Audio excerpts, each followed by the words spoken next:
Cause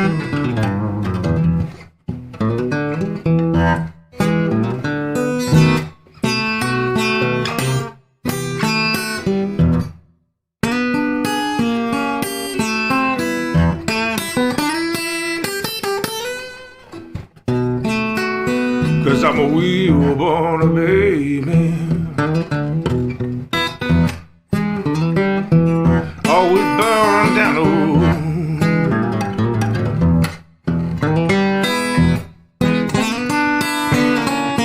Yeah, I'm a wheel-born baby.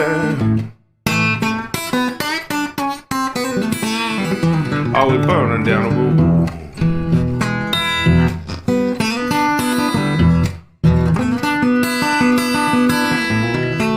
I'm a wheel-born baby. This life never gets old.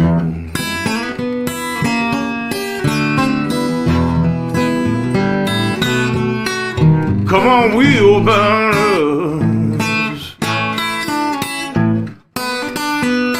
yeah, burn with me.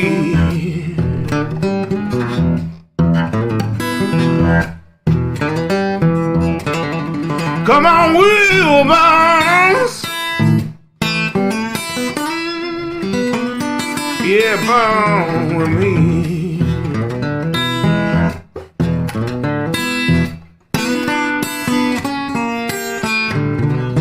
Oh, take a ride now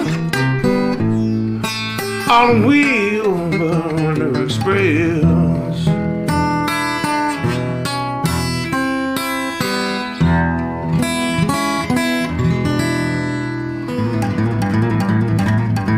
Yeah, Wheelburner Express, baby.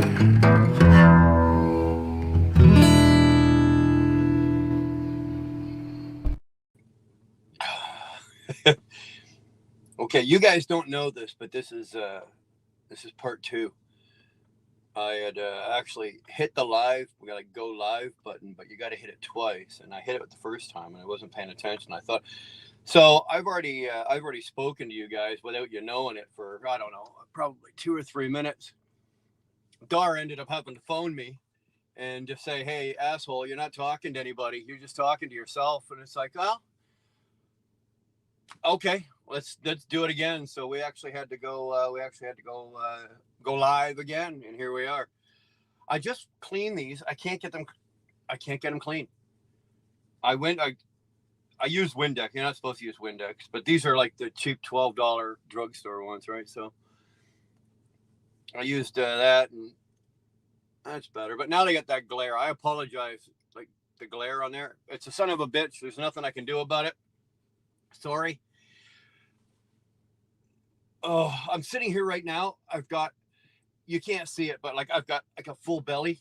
I'm still full from Shannon Thomas's chocolate roll. I destroyed that. I absolutely destroyed that chocolate roll. I made a complete glutton of myself. I know that Dar and the kids, they all enjoyed the pumpkin and they all got a little sliver of the chocolate, but most of that chocolate went into me. And I guarantee you, I think it's gone. Well, I know it's. I think it's gone. I know it's gone. And I guarantee you, I will be calling Shannon. I was actually texting her earlier tonight, but I'll be calling her tomorrow, placing another order. Screw the pumpkin. I don't care how much it cost. You call Mama. I want a full one. I want a full chocolate log. None of this piddly ass half. Half a log. I want a full one. Damn, that was good. Oh, I'll be honest with you. I hurt myself eating that thing. Well worth it. I'd do it. If I had another one right here, I'd eat another half right here. I would literally eat it till I was sick. It's so good. Anywho, I got nothing going on. I got nothing. For once, my brain has got nothing. My mouth is moving and I'm talking gibberish. I got nothing. I got to work at about 1:30. I got to get up at about 1:30 and go to work. But I just thought I'd throw this up and let's do a short little live. And yeah, Johnny, it's going to be a short one. We're not doing we're not doing a long one here. We're going to do maybe an hour or so. See how it goes. Might throw the link up and let some of you guys entertain me for a bit. So I'm just gonna look. You guys are already killing it in the comments, so I'm not gonna go through the beginning. I'm not gonna read off the comments, guys. I'm just gonna hit it with, all right, Dar's in, Karen Manthorm's in. Great to see Karen always. Thanks for coming in. Smoke, good to see you, brother from another mother. I gotta ask. Next time I'm talking to you on Zello, I gotta ask you, what's with the eyeball, Smoke? It doesn't matter whose live you're in. I see you in other people's lives, and it's always just an eyeball. Well, you got your eye on me? I don't know. Whatever. Karen and Dar, Curtis. Yeah, baby. Woo! What's going on, Dirty Curdy? What's going on? Shannon Thomas is in, walking around. Good to see you, Shannon. Curtis threw $2.79 at me for the devil signs. Good job, Curtis. Good job. Thanks for the $2.79. That goes a long way in this business these days. You don't realize it, man, but it does. Buck Brown, what's going on, Buck? I got your number from Sterling. All good. I don't make phone calls on weekends, just so you know, and most people that know me know that I don't work on weekends, so I don't bother anybody else on the weekend, and nobody else bothers me. Any phone calls or any socializing over the phone that I do, dude, I do it during Monday to Friday, you know, and that's primarily when I'm working. So I'll be giving you a shout probably tomorrow, next day, whatever. Well, what I'll do, Buck, is I'll rifle you off a text first. Make sure it's a good time to call you, and then we'll give you a shout, man. Love to talk to you.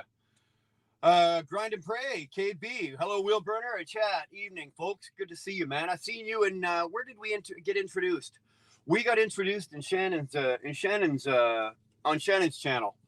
It's great to see you. I did actually see you this morning. I saw you this morning on Shannon, and I did go over and just take a quick look at your channel. Now I didn't go through anything. I just went through quick like that. Okay, he's got a channel right on. We're gonna go back and check this out. So, thanks for stopping in. Appreciate it. There's my boy. Look at that, eh? A good channel member, John Guard Dog. It's my boy from Florida. How's it going, Johnny? You guys safe? You good? Well, I don't know if you're working. If you're down in Florida, you're probably warmer than we are. It's come up. The temperatures come up. It's not that cold. It's probably about -8 right now, -9 Celsius. So we're not freezing our cannolis off here right now. It's not too bad. It's not too bad. This is good weather for me. Anywhere between minus like 0 and -10, 15, I got no problem with. I can work with that. I can work in it. I can play in it. I can hang out in it, smoke cigars in it, whatever the hell I'm doing. I can do all of that in that temperature and have no problem. So. Just showed Mom the video you made about the rolls. She said to tell you she was blessed to see you like them. Like them? Baby. Oh. I'm glad she didn't see me eating them, Shannon. That's all I'm going to say. Plays on the freeway, my bearded bro. How the hell are you, man? Good to see you. I had another inquiry. Actually, I had a couple of inquiries on the last live. I don't think you were in on the last live. It looks like we've got a couple more people willing to shave there, bud. Looking like we got a couple more people willing to shave for some money. The last year's total was 80. We raised $8,200. I would like to beat that this year, so we need bearded brothers. I was thinking about approaching Snorlord, but I got a better chance of getting hit by lightning like right now than having Steve shave his beard off. That ain't gonna happen. So, but we got a couple more. The more the merrier, the better it is. Shannon saying hi to KB. Organized Chaos, another channel member. Appreciate that, Chaos. Appreciate your support, brother. Always good to see you. Joan Jones walking through. Good evening, everybody. How come I know how to clean them and you don't? I don't know. Fuck, you know what? Dark. You know, forget it. It's got to be one of those. Bleh. Bleh. Bleh. I've got this stogie here, and I want to get it lit, but I know that most of you guys, in here are American. For the most part, are American. We don't have a lot of Canadians running through here, but I've got this. I found this cigar shop in Brockville, and it's where I'm at right now, where our yard is. And it's a really really cool. Like I've been to 1,000 tobacconist shops and stores and everything like that. This one's a small one, but I got to tell you, man, it's really good. Anybody that's ever got a chance, if you're coming through Brockville, you need smokes, I need you to go check this place out. Now, they're not sponsoring this. They're not throwing any money at me, nothing like that. This has just been a place that I've been going to the last, I don't know, couple of months. They've only been open since June. So they've only been open for about 6 months. They're a brand new place.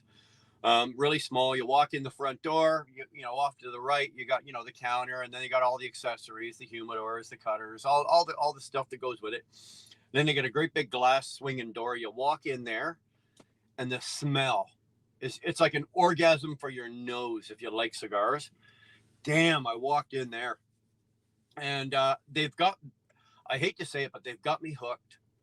They've absolutely got me hooked. Now, you guys know that my go-tos are both Rocky Patel's and Alec Bradley's, but the name of the place is called Havana Castle, and they've got their own line of cigars. They got their own line of smokes, and I think I've worked my way through 3 of them. They've got a red label, a blue label, and they've got this green label, and this one's called Backstreet. And I'll be honest with you, I was in there earlier tonight. I picked up a couple of sticks, not bad price. These ones I think are 11 or 13 bucks, something like that. They're not a bad price. It's a full size stick, as you can see. They're not cheap, like they're not garbage. But they've got their own blend, and I seem to be on this. I was talking to the manager. General manager's name is Dustin. Really good guy, and it's one of those places where I kind of like it when you go in, because some of these other places you walk in, and there's some 18-year-old guy behind the counter or girl behind the counter, and they're just there at a part-time job, and they're just there to ring it in and get you out the door, right?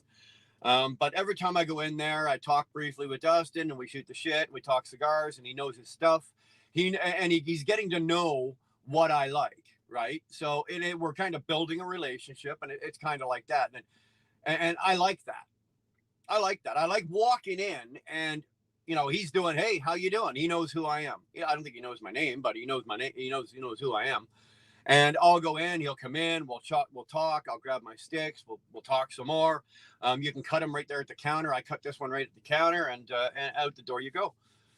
So if by chance in a million years you guys are in Brockville, check the place out. Not a bad deal, actually. Not a bad deal. 4-hour live, let's go. Let's not say we did. I'm right now, it's 6:15 my time. So whatever time that is for all of you, I don't know. But it ain't going to be 4 hours, because I need at least more than 3.5 hours for the sleep. So Buck likes your idea. It's not happening, Buck. You're welcome to go live right after me. Carry on. I'll turn it on, and I'll fall asleep while watching you if you're really hell-bent in doing that. But we'll appreciate. Hey, no problem, man. Grind and pray, KB, no problem. We're gonna check you out, and you know, what the hell. This is how a lot of people get around on channels these days, right? Grind and pray. I made you a moderator, so now you're blue. You obviously know how to do that. You know what that's all about. So go check out and that's how we bring up smaller channels, or that's how we find other things we're interested in. Kind of just the way it works. There we go. 20 minutes, Sterling. 20 minutes until my prime rib is done. Oh, bro, I am jealous. 20 minutes until your prime rib is done. That's still cold. Jerome, it ain't that bad. It ain't that bad, man. At minus 10, like Celsius, I'm good with a pair of jeans, a t-shirt, and a long sleeve t-shirt, and a hoodie. I'm good at that. I can work on that. I can work in that. Anything lower than that, I layer. Like I layer appropriately. I can go down to about minus 40 with layers, with just 5 layers, without having to put a jacket on. So I can go with 3 layers at minus 10, and I'm outside and I'm warm, so I'm good with that. Yeah, freeway. That's what I'm thinking. Hey, the more the merrier. Let's get everybody right now.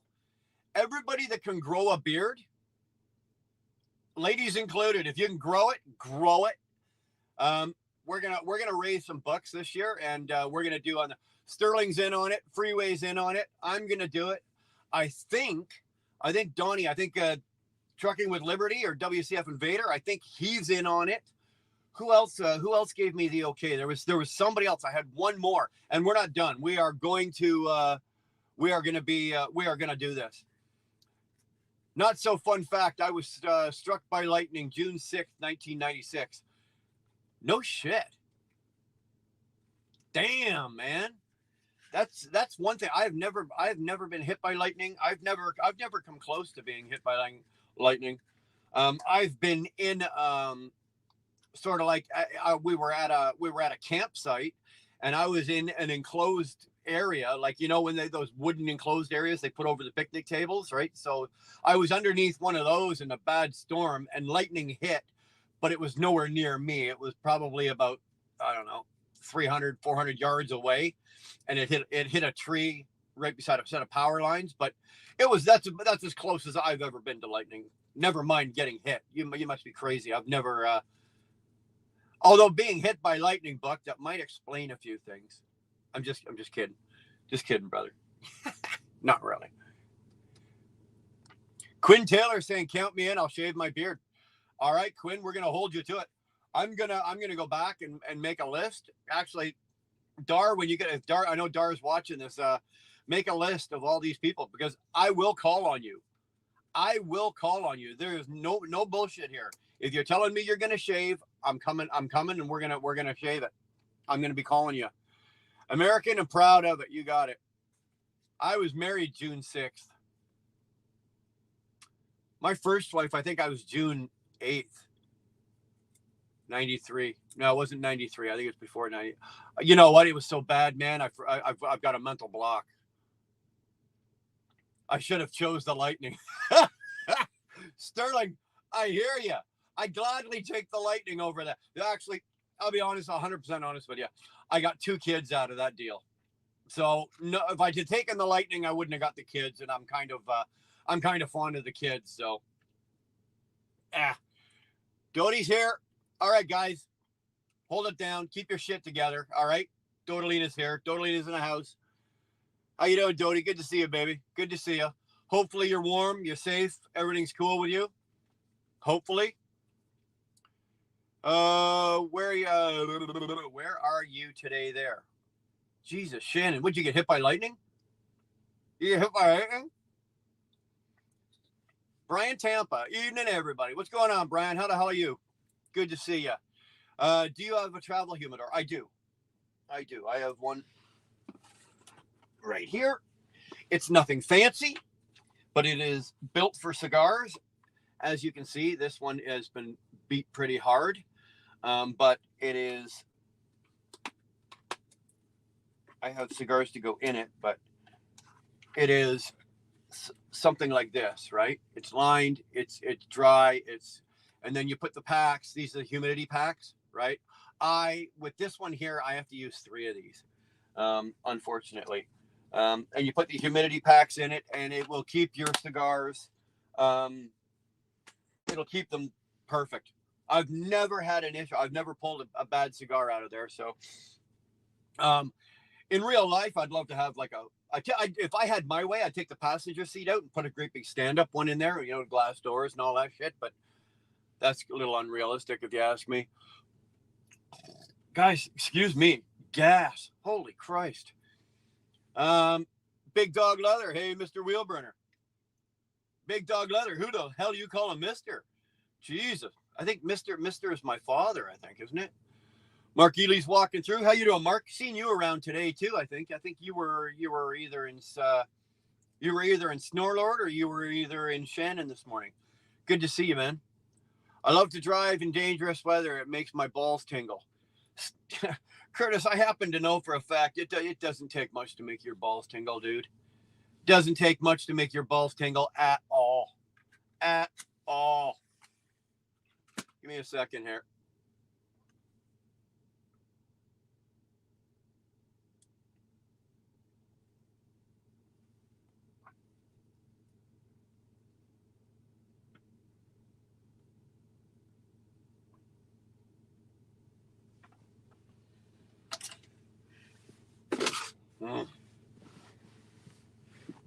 That makes my balls tingle.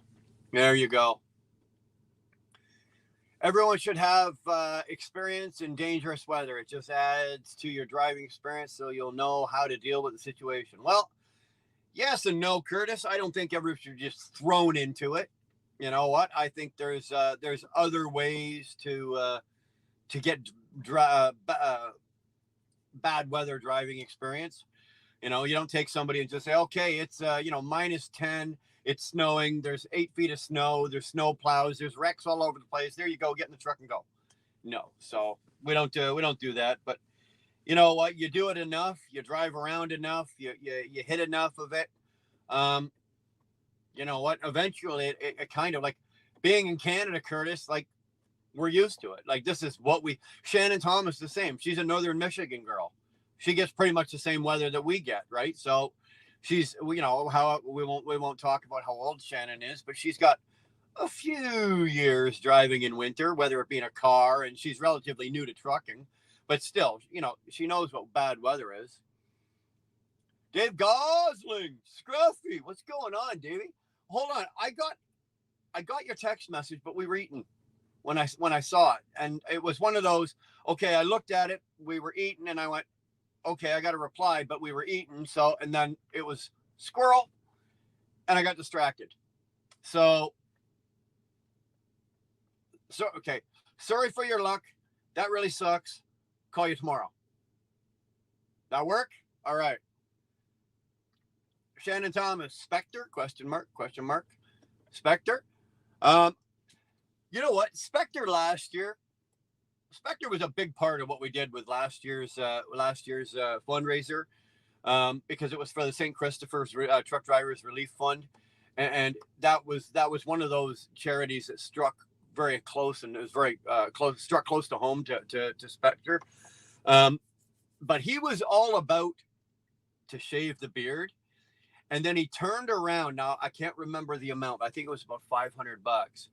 He turned around and paid $500 not to shave his beard off. And he made good on it. Whatever the dollar was amount, I can't remember. Maybe Dar remembers, but whatever the dollar amount was, Spectre paid to keep the beard.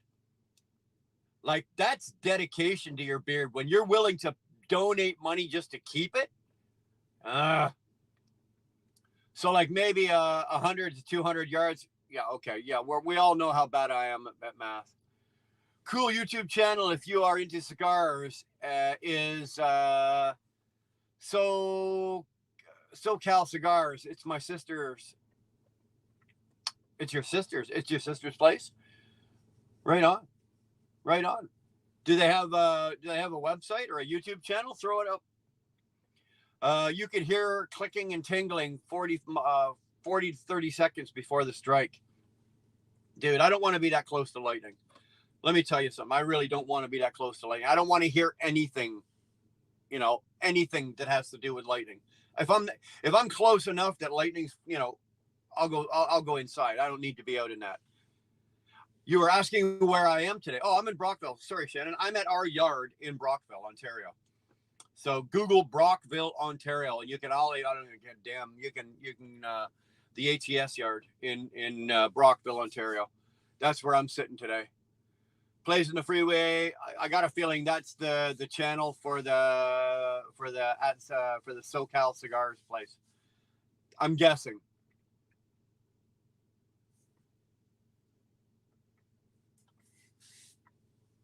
Sunday is crack day at all your Sarasota Dollar Tree locations. That's how we show appreciation to our employees, whom are all alcoholics and drug addicts. We are hiring. Apply today. Well, I'm already a drug addict and an alcoholic, so I don't have to worry about it, and I've already got a job. So, hey, man, I'm good. But if I need a job, I'll definitely swing on down and talk to who. Let's remind Shannon again why we smoke. I'd love to see Shannon smoke a cigar. I would love to sit and have a live and do a live with Shannon and sit here and smoke. I've got some really, really nice. They're miniature. I don't know what they're cigarellos they're called, but they're Romeos, so they're high quality ones. Really, really, really nice Romeo cigarellos. And people who don't smoke cigars usually go, oh my God, they're stink and they're gross, until they've actually done it and they can get an appreciation for it.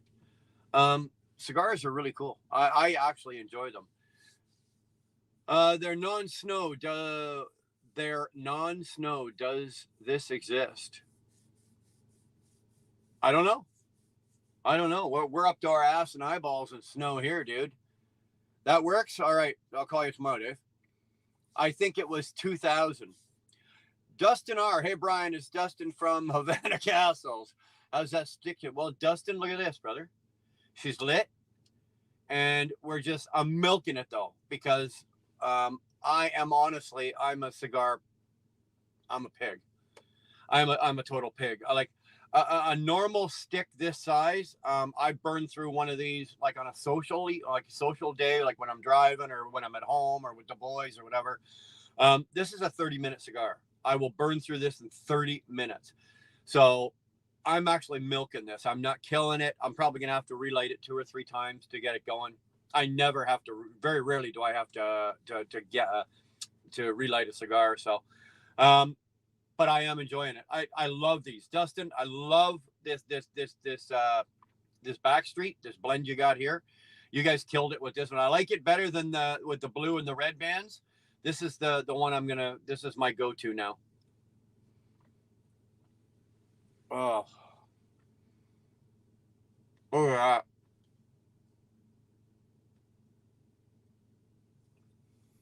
Oh. That's an orgasm for the senses. It really is. Thanks for your help today, though, Dustin. Appreciate it, brother. You guys got a great place in there. I'm really loving it. I love the adrenaline rush of what life gives me. Oh God, give me a break. You don't have enough years. You don't have enough years, Curtis, to have an adrenaline rush of what life gives you. Fuck, most of us have forgotten more shit than you know. I'm just busting your ass. RGB saying hi. Sorry, Freeway. You guessed correctly. Okay, good. You guys, I got no problem whatsoever. I said this last week. If you've got a channel, or if there's a channel that you watch that you like, that you think the rest of the group or other people would appreciate, please feel free to throw it into the chat. Now, if it's not age appropriate, or if it's not, I'll rip it down if it's something that you're just being a dick. But I trust Freeway. I know he's not doing anything like that. But if you guys got channels, throw them up here, man. Throw them up here. I got no problem whatsoever.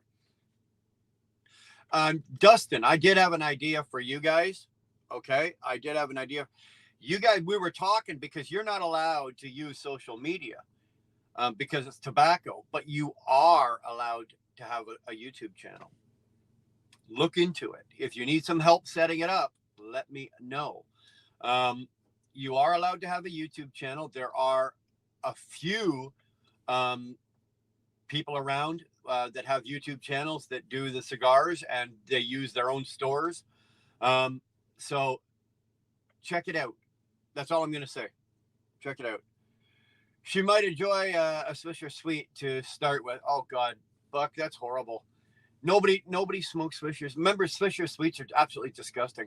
Remember smoking those when we were kids, right? They got those rum flavored tips or whatever flavored tip that was. Oh God damn, that was terrible.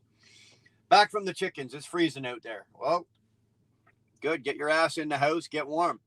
Have you tried Macanundo Inspira? Oh, holy fuck me. Macanundo. Oh, I don't know why I can't say that. I've said it 1,000 times. Inspirato broadleaf. I have not, Quinn. I have not. Is that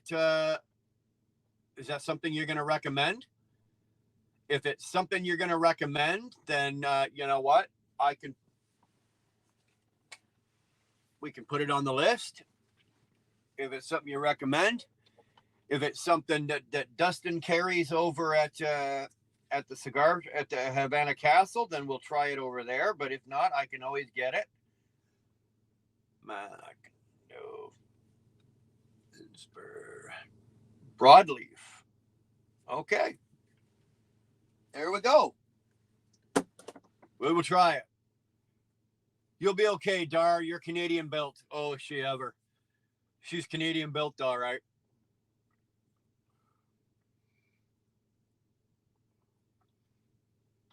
Karen's waiting for warmer weather. What is it with you? All the Canadians are in here bitching about the fucking weather. What is it with you people? Come on. You're making us look bad.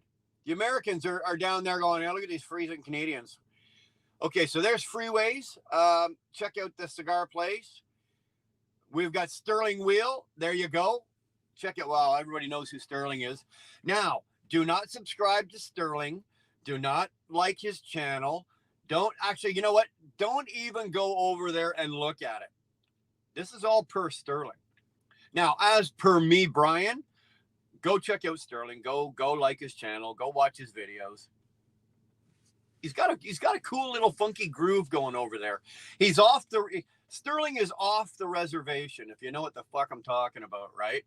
But that's kind of like where I want him. That's kind of like where I like him. I like him out there doing what he's doing. So, you know what? Sterling's doing well. Sigma, hi everyone. What's going on, Sigma? Thanks for popping in, brother. Good to see you. Shannon, throwing Dar's channel. There you go. Dar's got, well, of course, everybody knows Dar's got her channel. Dar is, make no mistake about it, Dar is a crazy cat lady. Absolutely.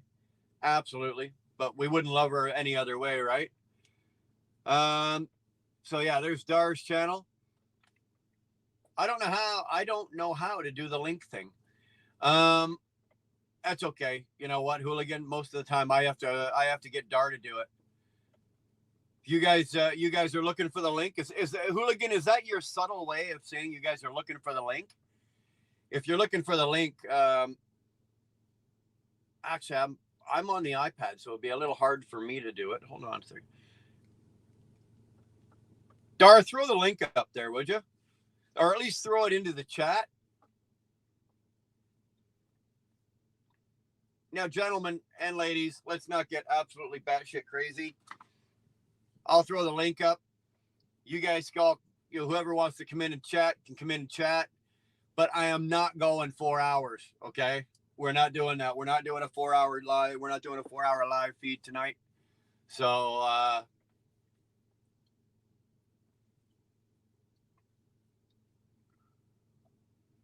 don't think I cut this.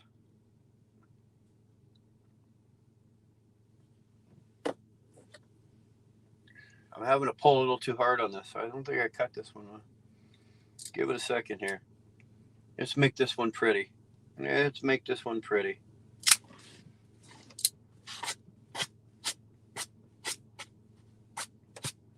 There we go. There we go. To save the day. There we go.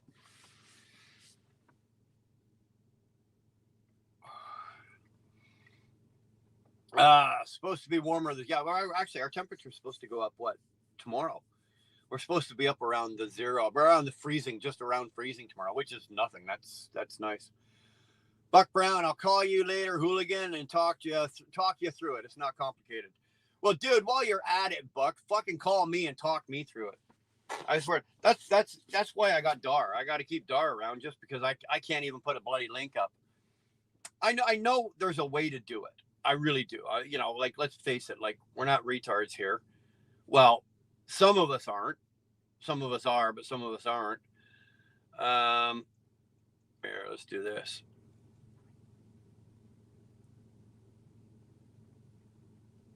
See, it's not working. I cannot get it to freaking work here. I kid you not.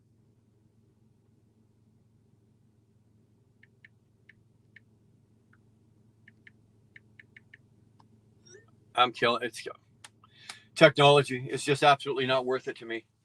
It really isn't. Yeah, Dar, you guys got it bad. Yeah, we did. We got hammered. Well, actually, last weekend we got hammered. We've been able to get through it. We got, I think, 10 or 11 inches on Saturday. We got another 8 or 9 inches on Sunday, and then Monday was up and down, and then we got it during the week, right? We got it during the week. So I got shut down 2 days during the week. I-81 from Syracuse all the way up to the Canadian border. Forget it. Not worth driving on. Excuse me. I hate winter. Slipped on the ice and put my back out. Yeah, that's me every year as well, Karen. Every single year, I slip on the ice and I do something to myself. Buck is okay, man. It was warm when I left last week. It was minus 52. Holy Christ, Dave. Well, you're up in Edmonton, right? I think when you left, were you up in Edmonton? You were up around your home up there, eh? Like Edmonton's. The reason you guys are so cold in Edmonton is because you deserve it. Edmonton deserves it. What's the topic? Sigma, you know what? I don't have a topic. I got nothing tonight. My mouth is moving, but my brain it's not talking tonight. I don't have a topic. You guys want to throw anything out tonight? Just throw it out. We'll talk about it. We can talk about cigars. We can talk about trucks. We can talk about women. We can talk about coffee. We can talk about dispatchers. We can talk about whatever the hell you want to talk about, Sigma. If you got an idea, throw it up. We'll talk about it. Tune into Sterling's upcoming premiere and poop all over the comments. Oh, dude, I am there. Buck, I am so there. Mr. B's walking in from North Carolina. Mr. B's, I did tell you, right, in the comments, like you sent me that email. I saw your email. I didn't reply to the email, but I told you in the comments about your idea. Love it. Love it. If you do it, I will make it happen. I will figure out a way to make that happen. I don't care. I'll make that happen. I think that is a fantastic idea. I'm not telling anybody here. I'm not telling anybody here what it's all about. But I am going to just let you guys know that that Mr. B's has something going on, and we are going to make it part of the beard raffle. We are going to make it part of the beard drive and the money and the charity drive. And it's going to be in there. And I think you guys are going to be quite happy with that. So Sterling Wheel introduction. There you go, son. How the hell are you, brother? Doing pretty good, brother. I got home early today and got a prime rib on the Traeger. So I can only babysit till the alarm goes off, and then I got to run away. Are you going to show us the finished product? It'll be on my community page. And then also I'm editing, it's an hour-long moto vlog video, but I did a lot of cool special effects and stuff. So that'll pop up probably tomorrow morning. Right. It's almost an hour long. So an hour-long video, dude. Yeah. I don't know if I could. My attention span is like 9 minutes. 9 minutes. Feel free to skip every about 10 minutes and you'll be okay. Well, I don't know about you, but like when you like, I pay attention to like my analytics and all that shit, right? Right. So when I put out a video, like I know for a fact that with my audience, when I put out a video, if I'm over 11 minutes, my view time just drops, right? So my best time is between 5 and 7 minutes. If I can get a video with 5 to 7 minutes, I can usually get about 4 minutes worth of watch time, which is good, right? Which is what we want. Right. And I'll get more views. People see an 11 or 12 or 13 or 15 minute video and they just go, no, I'm not watching that. Scroll. Well, the problem with the community that I've developed is a lot of people listen in the background, or they shut the screen off while they're going down the road and they just listen to my videos. Well, that's what I do, but I end up falling asleep behind the wheel listening to you. Yeah. especially my sultry tones. Yeah. But yeah, that messes up the viewing analytics on YouTube, because YouTube wants you to be staring at a damn screen so they can pop up ads and do crap like that. Agreed. Hi guys. What's going on, my boy? How you doing, Buck? Just testing the mic. We got you. Yeah, you're loud and clear. We got you. You sounding good there, Buck. How you going, man? Let's do a tutorial. How about we could show Hooligan. How to share the link? How to put the link up? Yeah, well, for videos Hooligan, and stuff. What Hooligan needs? Hooligan needs a DAR. Everybody that has a channel needs a DAR. I don't care who you are. Go out tomorrow and find yourself a DAR. And once you've got your DAR, then you don't need the tutorial.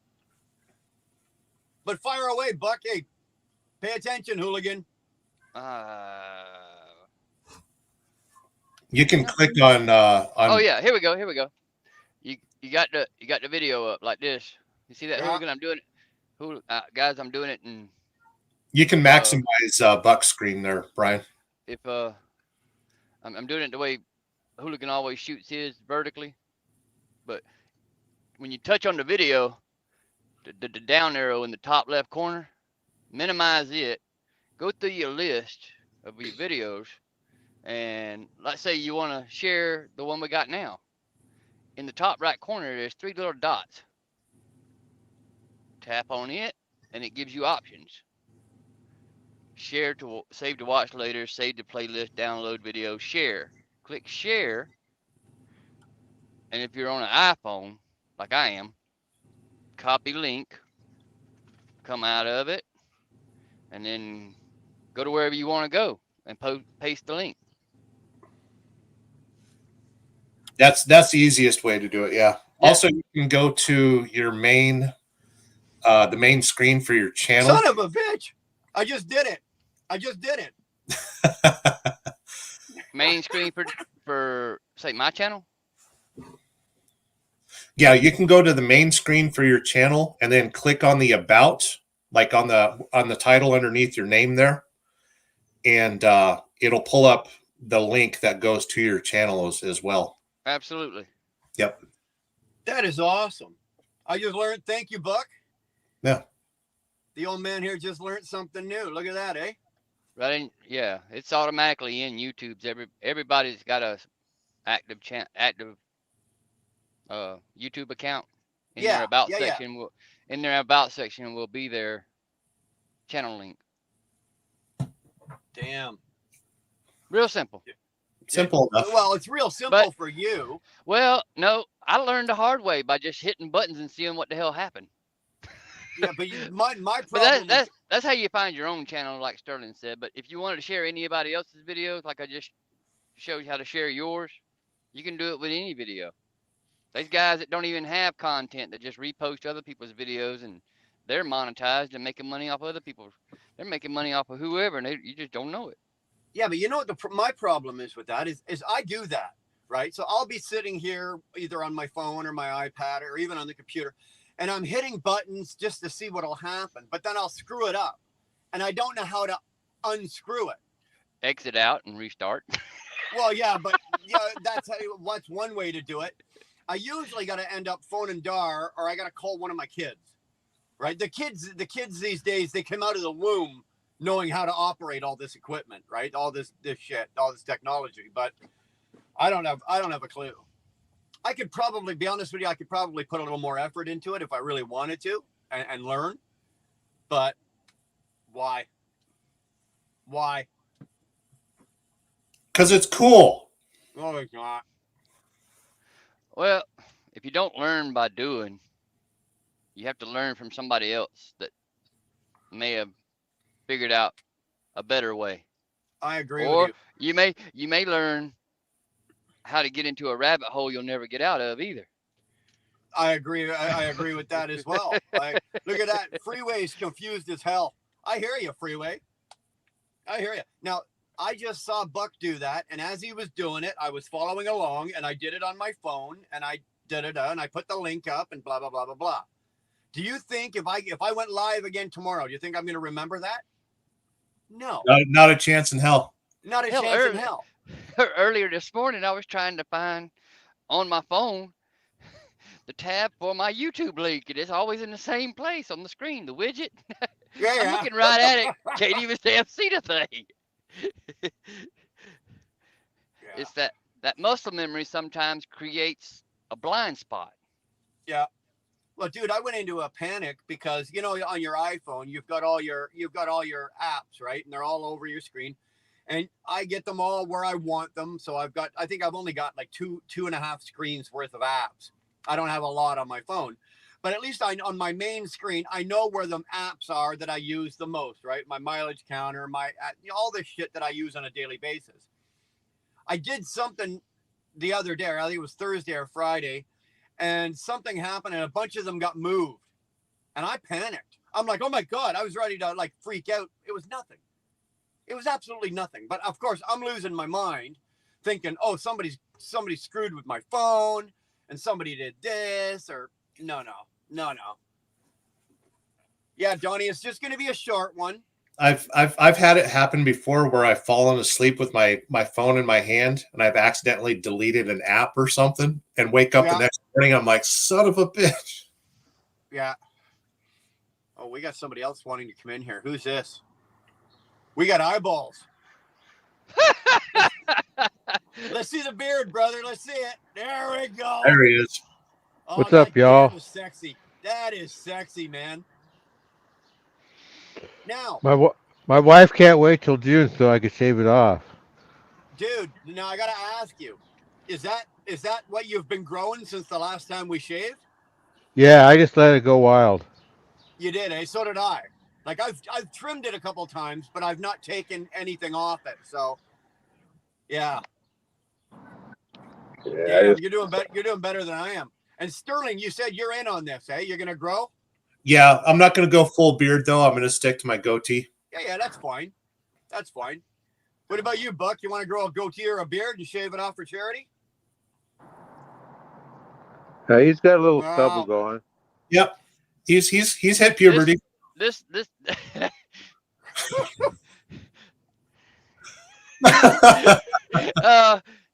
this unfortunately will have to be leaving the chat this evening. After we get off this, I'm gonna get him in a shower and everything. Oh, you're gonna shave. One of the things about running under somebody else's authority is, like I explained it in my live stream the other night. Yeah. I got to keep this stuff off. That's, keep our professional image and blah blah blah blah. Because is it part of the contract that you're working on? Yeah. Because we because haul stuff that go boom. Yeah. No, I got another friend of mine. Same thing. He's always got tankers with dangerous goods. No facial hair. It's because it's so if they got to put a mask on, like a face mask or an emergency mask, respirator or anything. Exactly. You can't get one on safely with a full beard. So, but not just that too. There's a lot of places we go to. We load silica, we load sand, we load crushed limestone. So we have to wear respirators because that stuff is such a fine dust that, heck, when I get in there to load, like even peanut hulls and rice hulls and stuff, it'll coat the truck. It'll change the truck a totally different color, whatever the product's going in the trailer. So naturally, as soon as I get to the next truck stop, I'm popping the hood, pulling the air breather out, blowing it out because it sucks all that stuff in too. Yeah. Just like when Shannon was live earlier and Dee Dee was trying to steal the show. Oh. I love that dog. Charlie is up in my lap. I couldn't have a dog that big in the truck. Right? The dogs I had. Well, my first dog I had was a lab, but he wasn't that big. She wasn't that big. And the other one I had was my little King Charles Spaniel. He was only like this big, and I had to retire him. He just got too old. Like they just can't. He couldn't take it. He was with me for I think 6 or 7 years. Right. And he's at home with Dar right now. He's probably the smallest dog, but he's taking up the most on a king size bed. Absolutely. Well, he turned a year old on the 12th, and the good thing about these doodles, they're hypoallergenic. They don't shed. Yeah. They don't carry on like a Rottweiler or a German Shepherd. They don't bark at everything that moves. They might, make a little grunt noise or something if they see something that catches their attention, but they're just wanting to get out and play. But they're also super smart. You realize that? Oh, absolutely. The poodle breed is one of the smartest breeds of dogs. They're not stupid. They're a little temperamental, but they're a smart breed. They really are. Get in your chair. My little guy, he's a King Charles Spaniel, but he's technically a Cavapoo. So he's a poodle mixed with a King Charles, and smart as a whip. Absolutely smart as a whip. More attitude than you can shake a stick at. Yeah, that's beautiful. Well, y'all, I just dropped in to say hi. I gotta fly, so talk to y'all later. Freeway, thanks, man. We'll talk to you soon. Yep. Catch you later, brother. Be good, bro. Yeah, I don't think I'm gonna be bringing another dog. I've had dogs for years and years, but now I think I'm done with the dogs for now. One last thing I'll tell you about him real quick is when I get him out and let him do his business and he gets back in the truck, he's just big enough when I open the side door, he can actually put his paws on the threshold of the floor. Yeah. So all I gotta do is pick up his hind leg a little bit and he'll get on up in the truck himself. Or if it's too damn cold outside, he'll make a run and leap to the floorboard. It's freaking awesome. I had to post a video of it or something. Yeah, I did. The only thing, one thing I do miss about having the dog is I've always enjoyed having a dog for company. I've always enjoyed having the dog, like my dog, the little guy there. He'd always be sleeping at my feet, so my feet were always warm, right in bed. And if anybody touched my truck, I mean, just touched the truck, that dog would let me know. Absolutely. Anything. Like I've had guys, I've had some guy try to spin my fuel cap, and the fuel cap gets spun, that dog's barking, letting me know that there's something. So it's a great alarm system. He was great for that, and because he was a poodle blend, yeah, hypoallergenic. He doesn't shed. The only thing I didn't like about having that is, as soon as he got wet, he had that little dog smell. Yeah, he goes out in the snow or in the summertime, he runs through a puddle or something. It's like, oh, for the love of Christ, right? And that's another drawback to the poodles. They love water. Yeah. Well, yeah. What the hell happened to Sterling? He's pulling his disappearing act. But yeah, it'd be good to catch up with you behind the scenes later and everything. So no big deal. I think we have a lot in common. There's there's more of us. There's more of us out here alike than there is more of us with differences. And there is. And that voice is getting stronger and louder. This is one of those lifestyles. This is one of those careers. It's not a career. It's actually trucking is a lifestyle. But it's one of those lifestyles that you're eventually going to mesh or blend with a certain group of people. And like I've got a certain blend and a certain group of people now that these people are going to be my friends for the rest of my life. Right. And it's because I've driven, over 1 million miles with some of these guys. We've been in some of the worst spots and some of the best spots, and you just grow. Next thing you know, this guy's just like a brother. This guy's like this, and your families get to know each other. Your wives get to know each other, and it's a hell of a lifestyle. It really is. It's right. I don't look at it like this as like a career anymore. If I was 21 just coming in, yeah, it's a trucking career, and yeah, I can look back and go, yeah, I got a trucking career, but what I'm doing now at this point in my job and in my career, it's a lifestyle. It's a lifestyle. And another thing too, we're just one piece to a puzzle that's never ending. Yeah. Yeah. But we can look back after we retire and say, hey, I might have made a difference for somebody. Well, that's what a lot of the guys, not a lot. I'm going to say a few of the guys. I would include yourself in that. T-Bone. I saw T-Bone walk in. I know he's in here. Spectre, DIY, Fate. A lot of these guys are out here, and they're just trying to make all of us are just trying to make a small difference. Like, I'm not trying to save the world or change the world. If I can help one person in a week, I've done my job, right? Absolutely. Same with you. If you can help just one guy or girl that's in this business and they're struggling, they're not doing well, they need help. Help one. With as random as I post content, somebody may find it amusing. I don't know. Well, there's 112 people in this universe so far that have so. But yeah. I did see a comment. Not trying to get away from this, but I wanted to, we got guys in the comments too that Hooligan had asked earlier. Wheel burner, do you own a motorcycle If you do, what kind you got? If not, what would you get? I do not have one currently. I gave up my motorcycles years and years ago. First of all, I had a really bad accident. I went off a bike on wet pavement, going through like a set of S turns. I survived the fall, but I didn't survive the end where I went hip first into a curb and did some serious damage to my back and my hips. And because of that, it's been a lot of years. I can't ride a bike. I have not been able to ride a bike. My back can't take the pounding of riding a bike. But I had a 92 Heritage Softail. I had a 95 Fat Boy. A 95 Sportster. I had that just for fun. I didn't enjoy riding it. I had it just for shits and giggles. I look like a complete ape riding it. My goddamn knees were up under my armpits riding the damn thing. But my go-to was the Heritage, was the Softail. I love that bike. And Charlie, no. If I went back right now, and it's not an entirely out of the realm now because the bikes have come a long way now. Right. Sorry, Chaos. I didn't see you there, brother. I'll let you in there. Sorry, man. Yeah, the extension and the technology and all damn, that. Look at that shirt. Look at that fucking shirt. Holy Christ.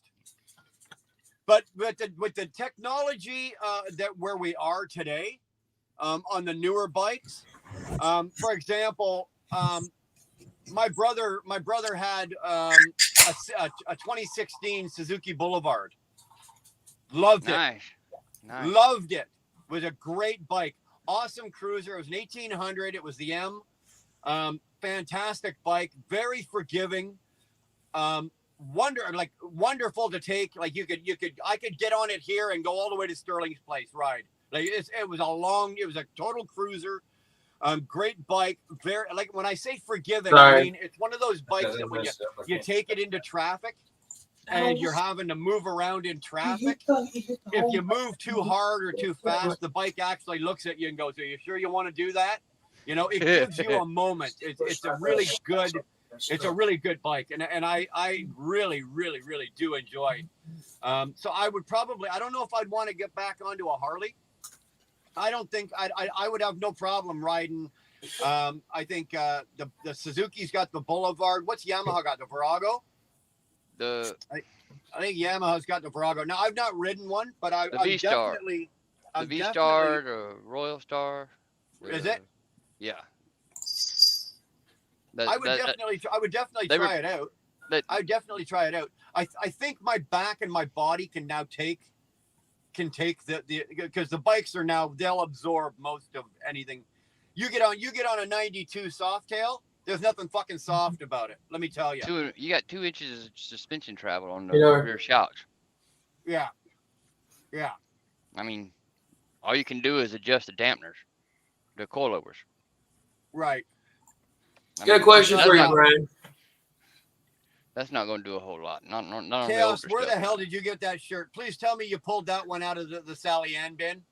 No, this is one of my hot summer shirts that I had that I only wear in the house because it's like 17 where I'm at right now. Oh, dude, that hurts. It's not cold, but like it's colder than I'd like.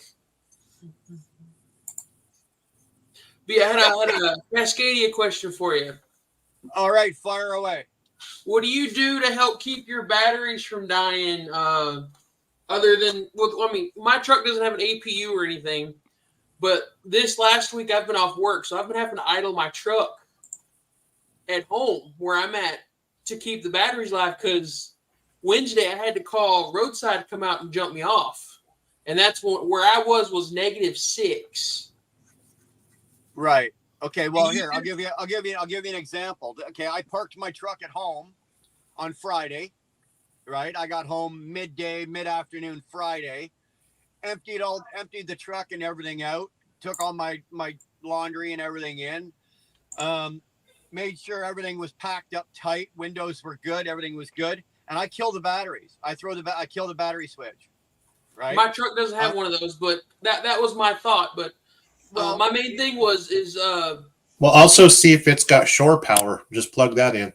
That's that was the that's other where thing I was going to going ask. I was trying to look it up. I don't know if my inverter has the battery tender on it, but how would I find that out? Like by looking at it. It'll just have a plug underneath the box that you're Yeah, it's got that, Yeah. but how do I know that that's going to tend my batteries? plugged in No, and find hold on. out. If you got a Cascadia and if you've got shore power, okay, Mhm. you know how your truck has the one plug on the side right underneath the driver's The door, block right? heater. Okay, that's your block heater. Now, if you have shore power, there will be a second one. There And it's is. usually I know about- I have that. Oh, you do have that. Yeah. I Okay. don't know if my inverter's set up to charge my batteries. That's what I'm asking. Okay, What well, do I do to check that? somewhere inside where your inverter is if your inverter was installed at the factory, you're gonna find a gray box. It's sort of like what those boxes that you see that are Charlie, like an electrical box. It's a fuse And panel. on there is going to be it'll be a big red switch. It'll say on and off. Right now, it'll be if your truck is sitting there and idling and you're working it, it's going to be in the on position, meaning that your inverter is charging is running your microwave and your accessories and all your shit. When you plug in your shore power, you have to make sure that is off. You do not want to run your shore power through your inverter. You will blow the thing you will fry it. Okay. Now, is that I'm telling you this from experience because I did it. is that switch on the inverter or is it independent? No, it'll be an independent box somewhere in the area of where your inverter is. Okay. What do you, Sterling? What are you thinking? If it's installed from the factory, that switch will be automatic. Depending on the year of the Cascadia, what year is your Cascadia? Yeah, just plug it in and it'll just work. It's also a rider truck, so I don't know how much is standard. Ah, yes. I don't think mine's standard. Well, that's what I'm saying. What I just need to see if there's battery cables running from the inverter to the battery. So plug it in anyway, and then before you plug it in, test your battery voltage, see what your battery voltage is, and then the next morning, check your battery voltage again, and if it's right at 13 volt, then it actually works. You're good. Actually work. The other thing I was going to say is that morning it would crank and it would idle for like 30 seconds and then sputter out. So that's what I was thinking, that maybe it was just too cold. And I got about 4 cranks out of it before it stopped trying to turn the motor over. Now, the other question I was going to say, would plugging the block heater in actually help with that? It can. I don't know. Like literally, I got it to crank up and it ran for about 30 seconds and then sputtered out. It depends on what the sputtering out was. That's what I was thinking. Someone came out. They all they did was jump me and the truck started up. But of course, the temperature raised about 10 degrees and it was above zero. So that's what I was thinking, that maybe I had some gelled up fuel in the lines. Well, -7 won't gel your fuel. -7 won't gel your fuel. Right? So you shouldn't have had a gelling issue. Well, like I said, they came out, all they did was jump me and the truck stayed running. But those 4 times I tried before they came out to my house, it would start up, it would idle for about 30 seconds and die. And if I tried to give it fuel, it would die faster. So that's what I'm like, do I need to start using my block heater when it's getting cold? Or is it just my batteries were that weak that it couldn't keep things going? Well, the combination of everything you just said. Okay. Yeah, well, because once the batteries start the truck, the They're not batteries doing are no longer required to run the engine. Right. That's why I was like, that wouldn't work for diesel. Because as soon as the engine starts running, your alternator is going to start producing power, feeding the batteries and charging the batteries. So if you're starting it and after 30 seconds it's dying off, that's either an airflow issue or a fuel issue. I would think it was more a fuel issue than anything else. Yeah, where I'm like negative. If you've got a block heater, plug the thing in anyway. Like I plug mine when my truck's in the driveway, even if it's like just around freezing, like just around zero. Yeah, it doesn't have to go to -20 for me to plug my truck in. I plug my truck in anywhere Well, in the winter. this is the first winter that I've been able to like bring my truck to my house because I just bought a house, so I actually have property to park it. So I'm gonna get the extension cord stuff, and I'm probably start doing that. But I'm just wanting to get your idea of like what I could have done better, because I was starting the truck every day and let it idle for about 2 hours because of how cold it was. Because I've had that truck last 3 years, I've had to have at least 3 sets of batteries changed because of the cold. Oh, wow. Where I'd be off for about a week because of the weather. And when I got back to the truck, I'd be stuck on Monday waiting for roadside to come replace my batteries. I've never heard of anybody. I've never heard of a truck chewing up a set of batteries every year. Well, I got a parasitic draw, and then I think it's the cold weather, the way we park. My truck doesn't have any skirts either. So here's the question for Sterling, because I did it with the Volvo. What I did with the Volvo is it didn't come with the battery cutoff switch. I took it in the Volvo. I think it cost me, $300 and something bucks, and they installed it for me. So if whoever owns if you own the truck or whoever owns it, take it in, have them put that damn switch in. It's worth its weight in gold. If it costs you $300 to install the switch, just think that's one less. That's a service call right there. That's less than a service call. So, well, if I was more my own business, I probably would. But I'm just a company driver, so they paid for all that. It's a pain in the ass to have to sit and wait for roadside to show up. Yeah. I would definitely have the switch put in it, the battery kill. I've asked because of the parasitic draw I have. Yeah. They won't put it in because it's rider. Yeah. Well, I'm thinking it might be my fridge, because it's a 12-volt fridge, and as far as I can tell, it never turns off. Well, hold on. That's the other thing then. Chaos.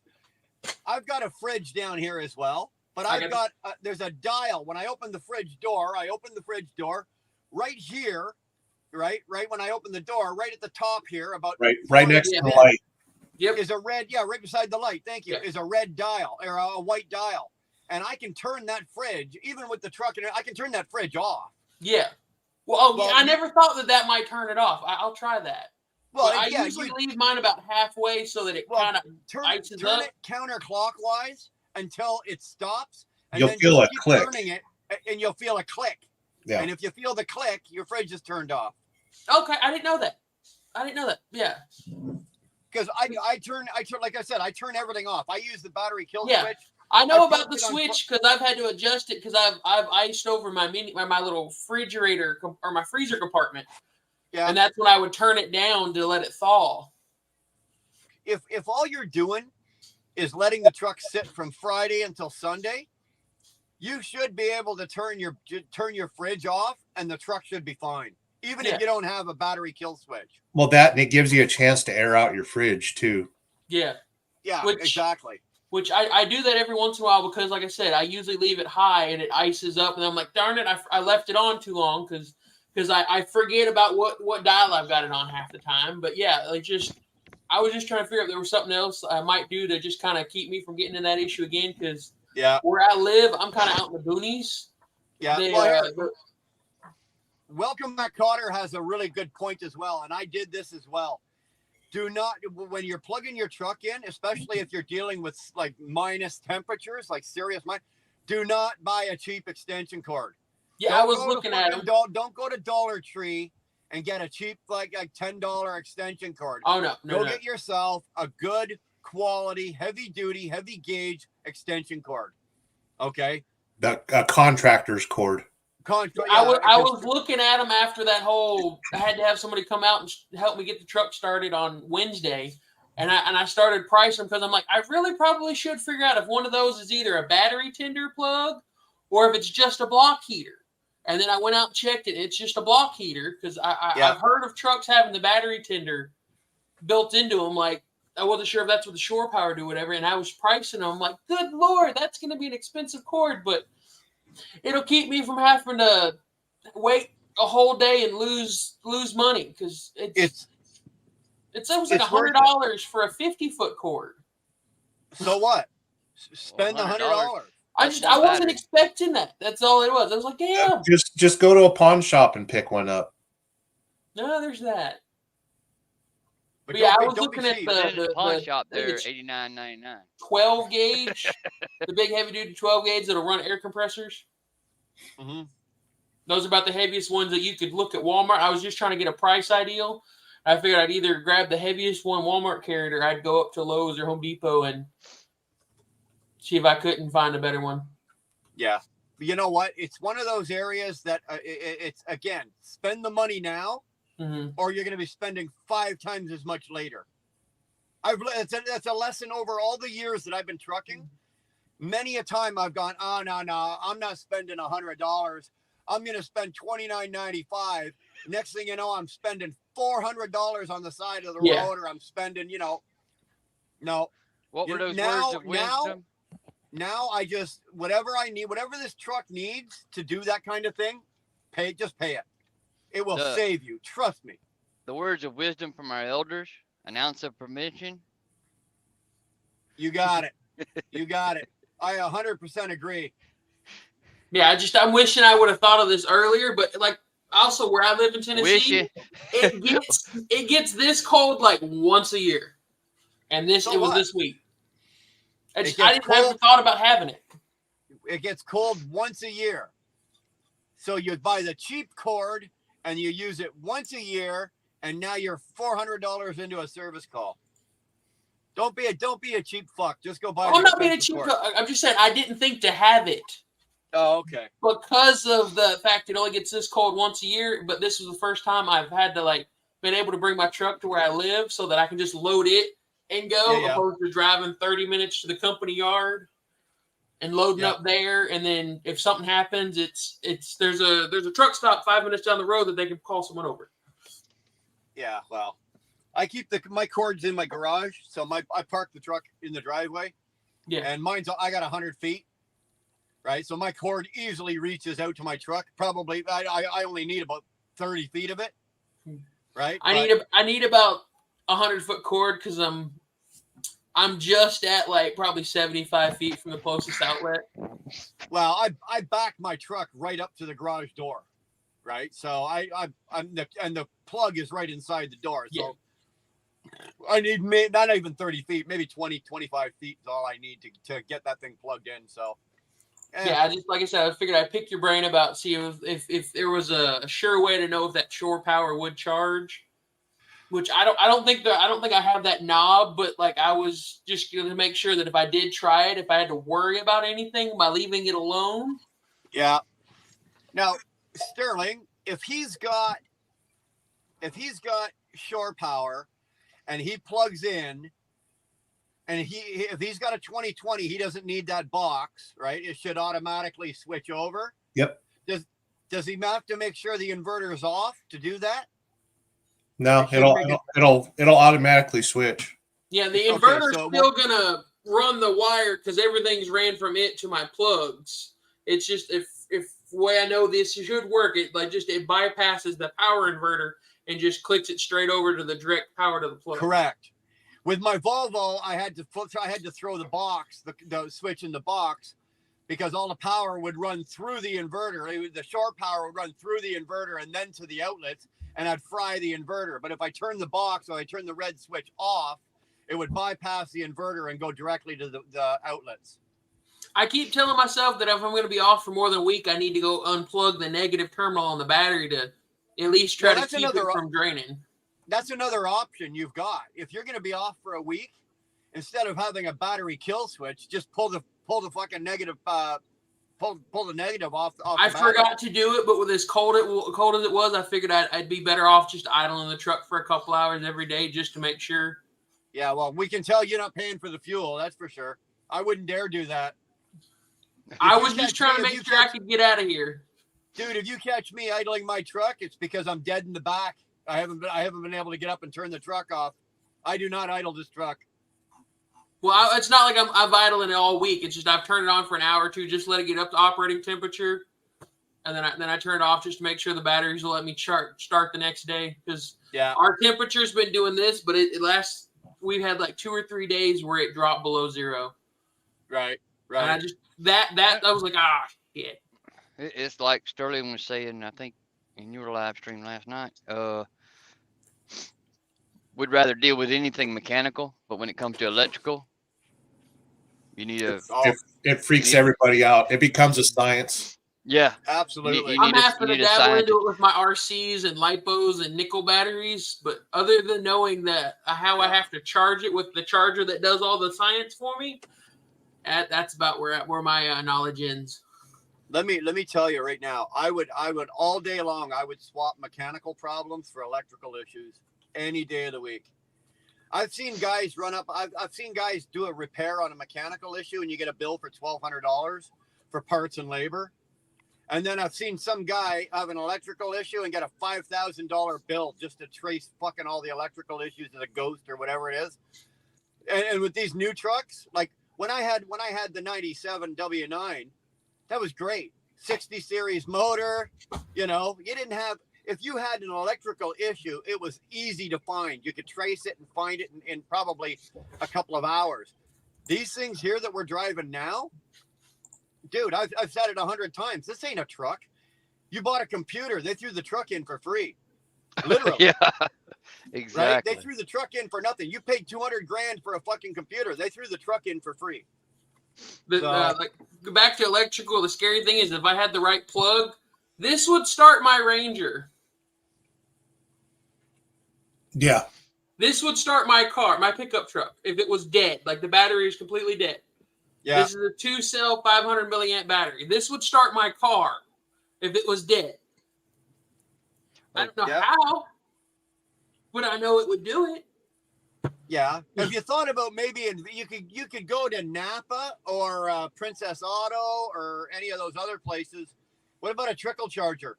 I was thinking about investing in one of those, but I don't know how to hook it up to that style of battery because it's in series, right? Where they're negative to positive, that's series. Yeah. So would I plug it to the main positive and the main negative and just if you've got a 2020, like mine's a 2020 Cascadia, and my jumper ports are right on the frame rail, right beside the engine. I don't have to touch the batteries. Okay. Right. Yeah. Over on the passenger side? Mine are on the passenger side, right about dead center with the axle. There's the positive and a negative, and they're clearly marked. And if I wanted to put a trickle charger on, I would drop it right there and put it on, put a cover on it, slide it under the truck, and then forget about it. Yeah, it's right above the coolant fill. Yeah. Cotter had the right idea. Put the cord in your truck. Yeah, that's what I would do. But I just wasn't sure with them being, does it stay 12 volt or does it go to 24 with all those batteries together? Well, that's another thing. It's still 12? 12. Okay. I wasn't sure what kind of charger I would need to get. Do I need to worry about getting a high amp one or just something that'll put juice in it? I paid $70. We have stores up here. It's from Canadian Tire, which would be the same as like a Napa, right? I love Canadian Tire. Like I paid $70 for the one I've got. Actually, my son-in-law, he bought it, and I've still got it. So $70 is all. It's great. I don't ever like use I said, it. that was going to be my second thought. If nothing else, just get a trickle charger for it. It wouldn't hurt to have one at my house for all my cars. The good thing is, if you get one, mine's also got the boost option on it, right? So I can put it on the terminals. Yeah, and then you can use it to jump your truck.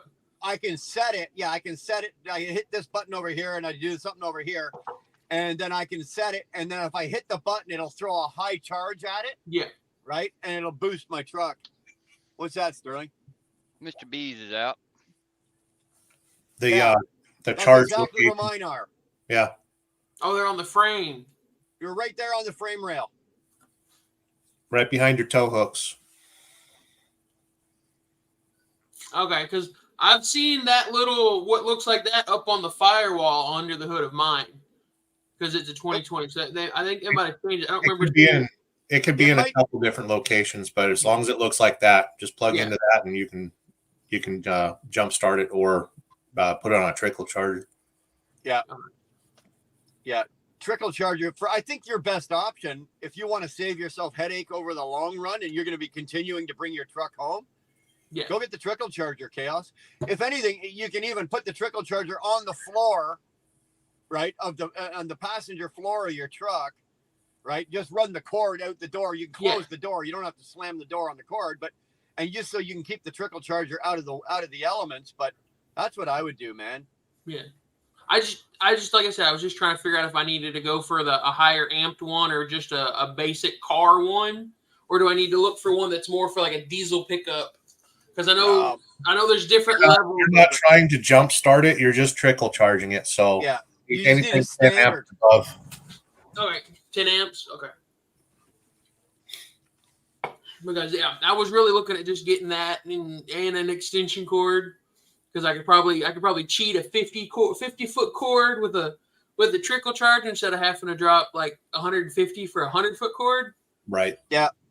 And then I have multiple use for it instead of just one solitary use, and it's a little bit of a pain when you drop that kind of money for something that just has one use. I'd rather have something that has multiple uses. Well, with a 50-foot cord as well, it's easier to wind that up and put it in the fucking truck. Yeah. But if I wind up my 100-footer, I couldn't get it under the bed. Yeah, I've got a 50-foot air hose in the right side or the left side box for airing up tires. Yeah. That was the first thing that was like my first year. I got that Glad Hand air hose. You know what? I still don't have one of those. And then I just upgraded my air chuck to one of those that would lock on, and I could just squeeze it, and when I let go, it tells me the gauge, so I'm gonna have to take it off, check it, and then put it back. Yeah, that was getting old. Look at this. We got Mr. Wizard sitting here. Right on. But yeah, I figured if you went live and you were doing a link, I'm going to have to come pick Brian's brain. We've got the same truck. Yeah. And you know what? Most of the shit I just told you is only because trial and error. Right? Well, I figured I would come to the wise and seek the knowledge. My knowledge of Freightliner is the wiring harness. All the wires are the same color. You got to read the numbers on the wires. Mm-hmm. Oh, I finally got him to fix my radio, so I don't have that dead radio to where it only works with the auxiliary cord, so that's nice. Oh, hold on. You know what, Chaos? I wanted to talk to you about something about your CB. Hmm? I noticed in your video, you've got the external antennas on your truck, right? I have one on the driver's side. I got one of those, just the rod mount. Right. Because you've got your antenna on a 45-degree angle or a 40-degree angle. It's linked forward, yeah. Stop that. You're killing your radio. Go straight up and down? Straight up and down, dude. Okay. For every degree that you go forward, you lose 100 yards worth of distance off your radio. Those antennas and your coax and your radio are designed for your antenna to be up and down. Those guys you see with the big W9s and they got the big fucking antennas. They got those. Well, I just lean it because I know with the wind it might push it back, and I just wanted to make sure that there was a little deflection there. You're actually handicapping yourself. Straighten that antenna. I know it looks cool as shit. Well, no, I did it because of the wind deflection. I don't care how it looked. It's function over fashion. Straighten it up. I promise you. I promise you, you will notice a difference. All of a sudden, your radio will come to life, and you're going to go, "Oh, how come I never got this before?" It's because your antenna. Like I said, for every degree forward, you lose so many yards worth of. It is a little spotty. It is a little spotty. That's why. That might help. That's why. The only other thing I was thinking is, like, do I need to try to ground it? Because I've heard so much about those Cascades being a fiberglass body with aluminum doors. Yeah. I've tried to ground it to the hinge where I loosened a bolt, stuck a wire behind it after I sanded it up and put it back, and it seemed to improve it. Yeah. But I've not found anybody that actually talked about putting a radio in one of those and grounding the antenna. I didn't. If you're using, but I don't have the externals. I got the mounts for it. I've got the mounts for it, but I've never put the external antennas on it, only because I need to get. I can't do it myself. And the guy that does all my radios, he lives like 300 miles from here, and for some reason, in the last 2 years, I've not gone by his place. It's a pain in the ass because you got to drop that whole center bezel and then pull down some plastic. Everything out here has to come out because I want all the coax ripped out, and I want because all the coax in here is shit. Anything Yeah, that comes from from the dealership, The or internal from the antenna plant. that's built into the roof. Yeah, I wish mine would have had the option for the antenna mounts right there into the side of the body next to the Yeah. door, but mine didn't have that one. So I've got to go off the mirrors. I'm still one of those guys that I drive around with my radio on. Right? Most of the people, the new generation of drivers, none of these guys got a radio on. And if they do, they don't even know what channel to put it on or how to use the damn thing, right? I leave I mine still on got and I keep it down because I either get static, people thinking it's funny to say the same 3 lines over and over and over across however long, or we get Mud Duck chiming in, giving his 2 cents. But it's on. Mine's always on. It saved my ass a couple times with accidents and weather. So I leave mine on. And I'm not even running no electricity or nothing. I ain't even running the truck or nothing. Just got the lights on. So yeah, I keep it on because you never know when an emergency broadcast will come across. I heard that especially too. with the I weather. heard what T-Bone will put there. That's one of the reasons like I said, it is a little bit of a lean. It's not as severe as it looks because of where my camera sits in my mirror or my windshield.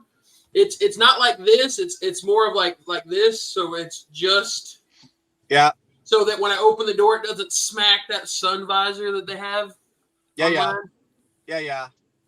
Well, I don't have it, so, but I do know for a fact. Like that's just when I like I said, I've got my radio guy, and I used to use the radio guys at the Iowa 80.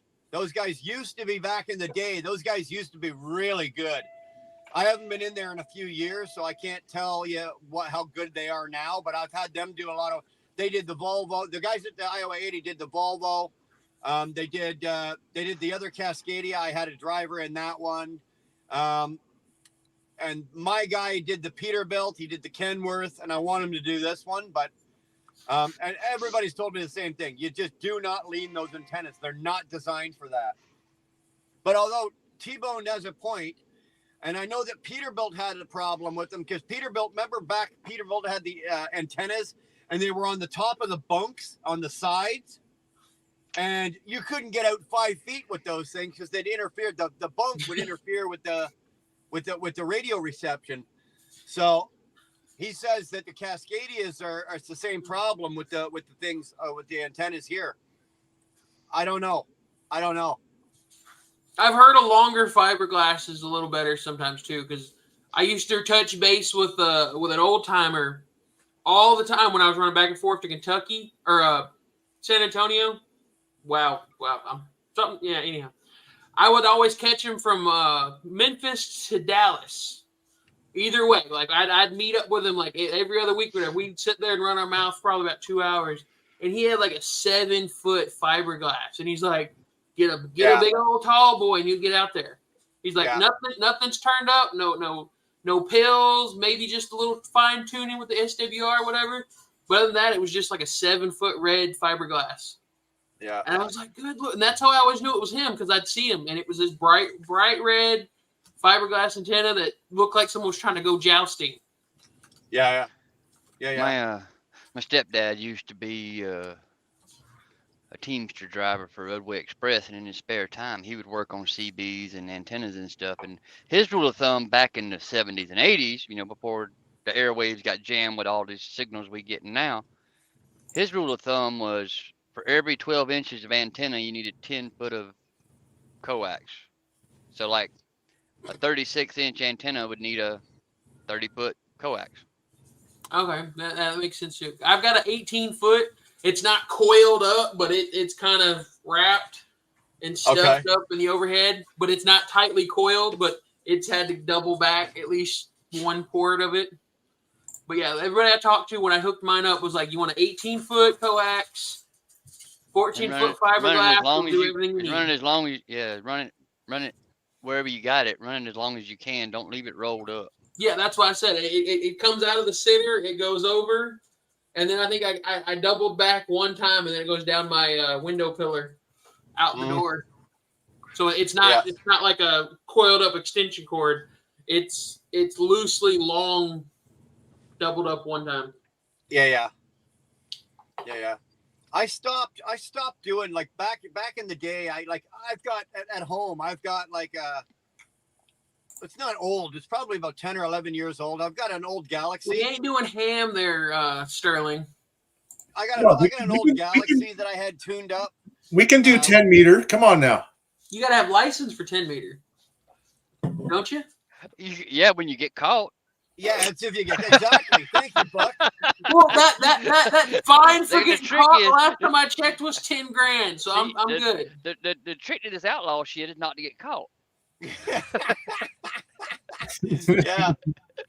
Oh, We got- take your us striker old- us and old- get the us hell old out of here. timers- Ain't nobody us care about old- that damn striker. Those old timers got to teach you kids how to do it.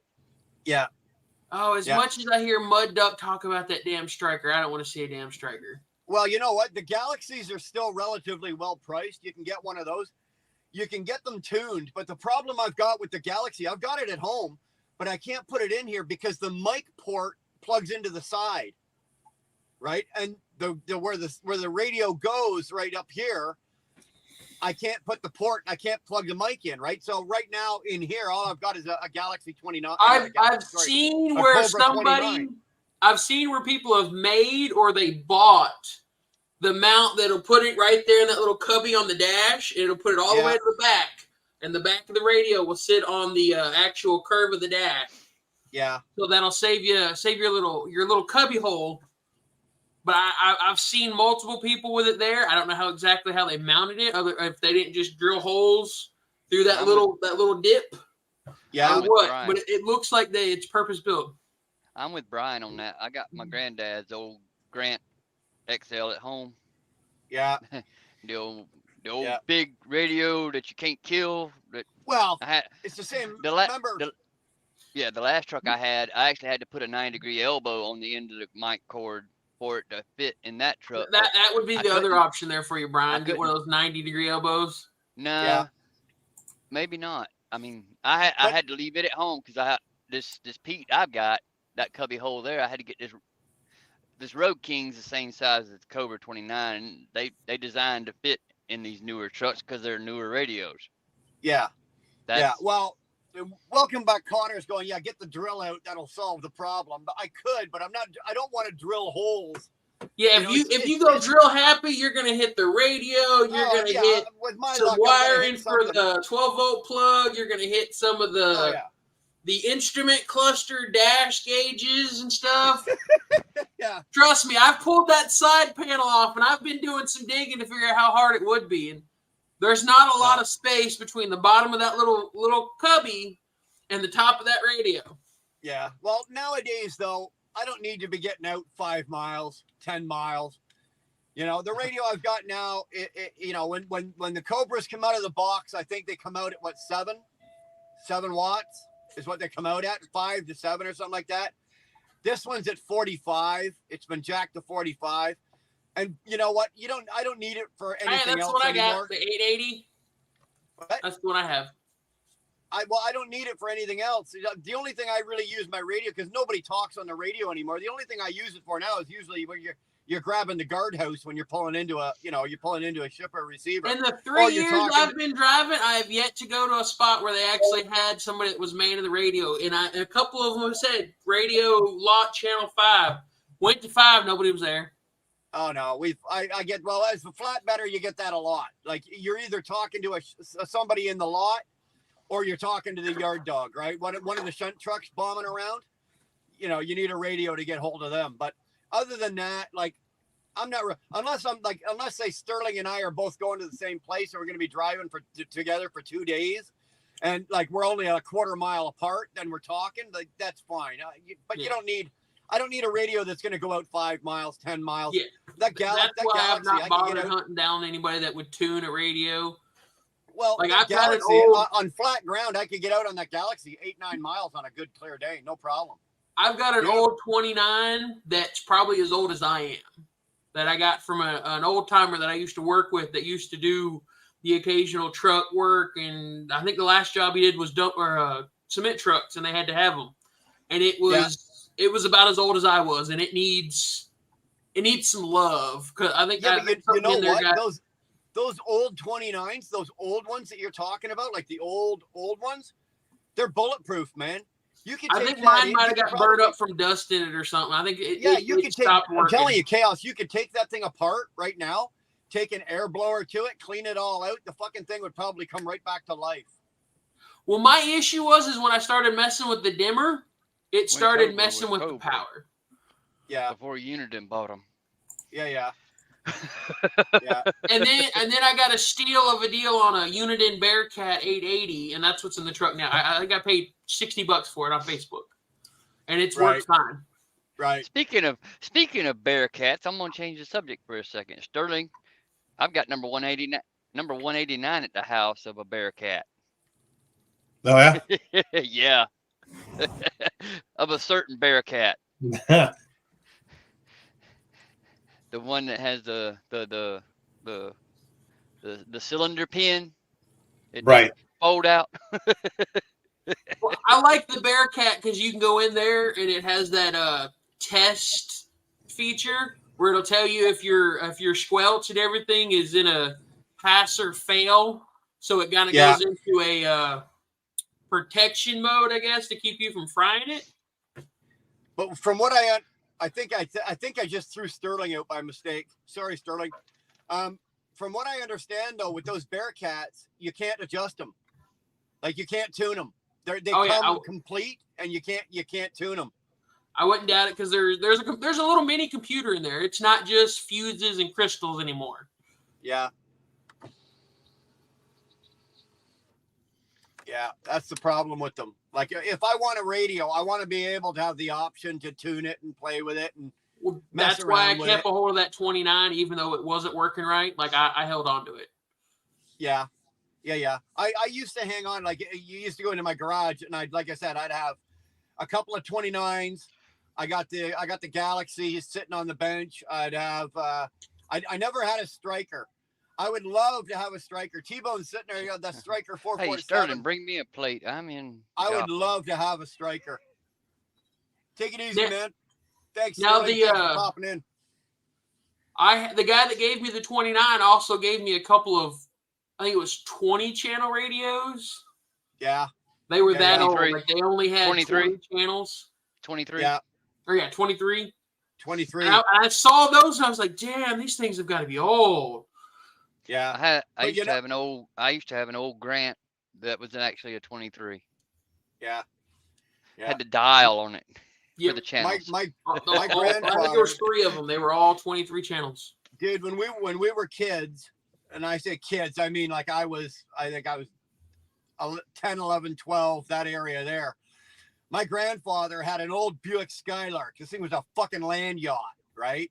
And he had an old General Lee jammed up under the fucking dash, like under the footwell on the passenger side. And he had, I don't know how long it was. To my eyes, it looked like it was about a 10-foot whip, right? Sitting on the roof of this damn thing. And then it was a big magnet. And he either put it on the roof or he'd put it on the trunk. And he'd run the wire through the back of the car.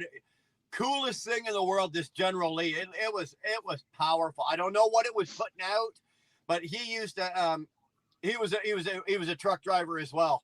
And so he knew that and back in the day, they didn't talk like we talked on the radio. Everything was in lingo, right? Everything back then, you go back 40 years of trucking, those guys on the CB back then, they were talking like they knew all of the 1010 signals, like all the numbers from 1005 to 1040, right? All the way through. And they could talk and not say a single word of English, but they could talk and they knew what the hell.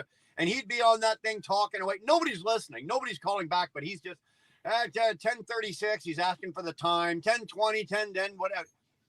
It was fucking awesome. I loved it as a little boy watching that. You hop over to 26 or 6 and Motormouth Mall is on a lot of the times, and it sounds like they're freaking disc jockeys with the way they talk with the lingo. Yeah. Yeah, you want to hear some of that? Go to 6 and 20 or 6 and 28 or something like that, and they're on there, and it sounds like they're disc jockeys or something with the lingo. Yeah. You got to sit there with the book and follow along as they're talking, right? What's going on there, Dirty? Nothing much. How are you? Oh, man, just living the dream. I'm out here experimenting with the high cost of low living. How about you? Same here, man. Yeah, good to see you. Yeah. Y'all need to get yourself a wheel burner fucking shirt and a membership. Look at that. I had to let you in, because These fucking shirts. Yeah. These fucking shirts make great for cum rags and to wipe your asshole with when you're out of toilet paper. I've heard that. I'm still waiting for the sniper boonie hat. I've been asking about that for months. I'm telling you, yeah, those shirts come in handy. Believe me, I got a whole fucking stack of them back here. I know, man. They work, and then they wash out very nice. Yeah. No issues. Well, listen, since Chaos is wearing pink right now, I think I've got 8 or 9 pink wheel burner shirts at home. Well, mine's a black shirt. Nobody wants it. Nobody wants the pink. I'll take a couple. I've been a member for almost a year and a half, I think, and I ain't got nothing but my original sticker. Are you serious? Yeah. I've also moved, so I think I'll have to update that. But the whole time, I never got any of the things where you said you might send out a shirt here or there. Yeah. Well, fuck Chaos. Send your just email me your new address, right? Yeah. If I don't wear them, Devin will wear them. Okay. Well, what size are both you guys? I'm about as big as tall as you can get because I'm a big boy. And then Devin's usually like a large XL in men's. All right. Well, Dar will go through them because they're sitting in a box.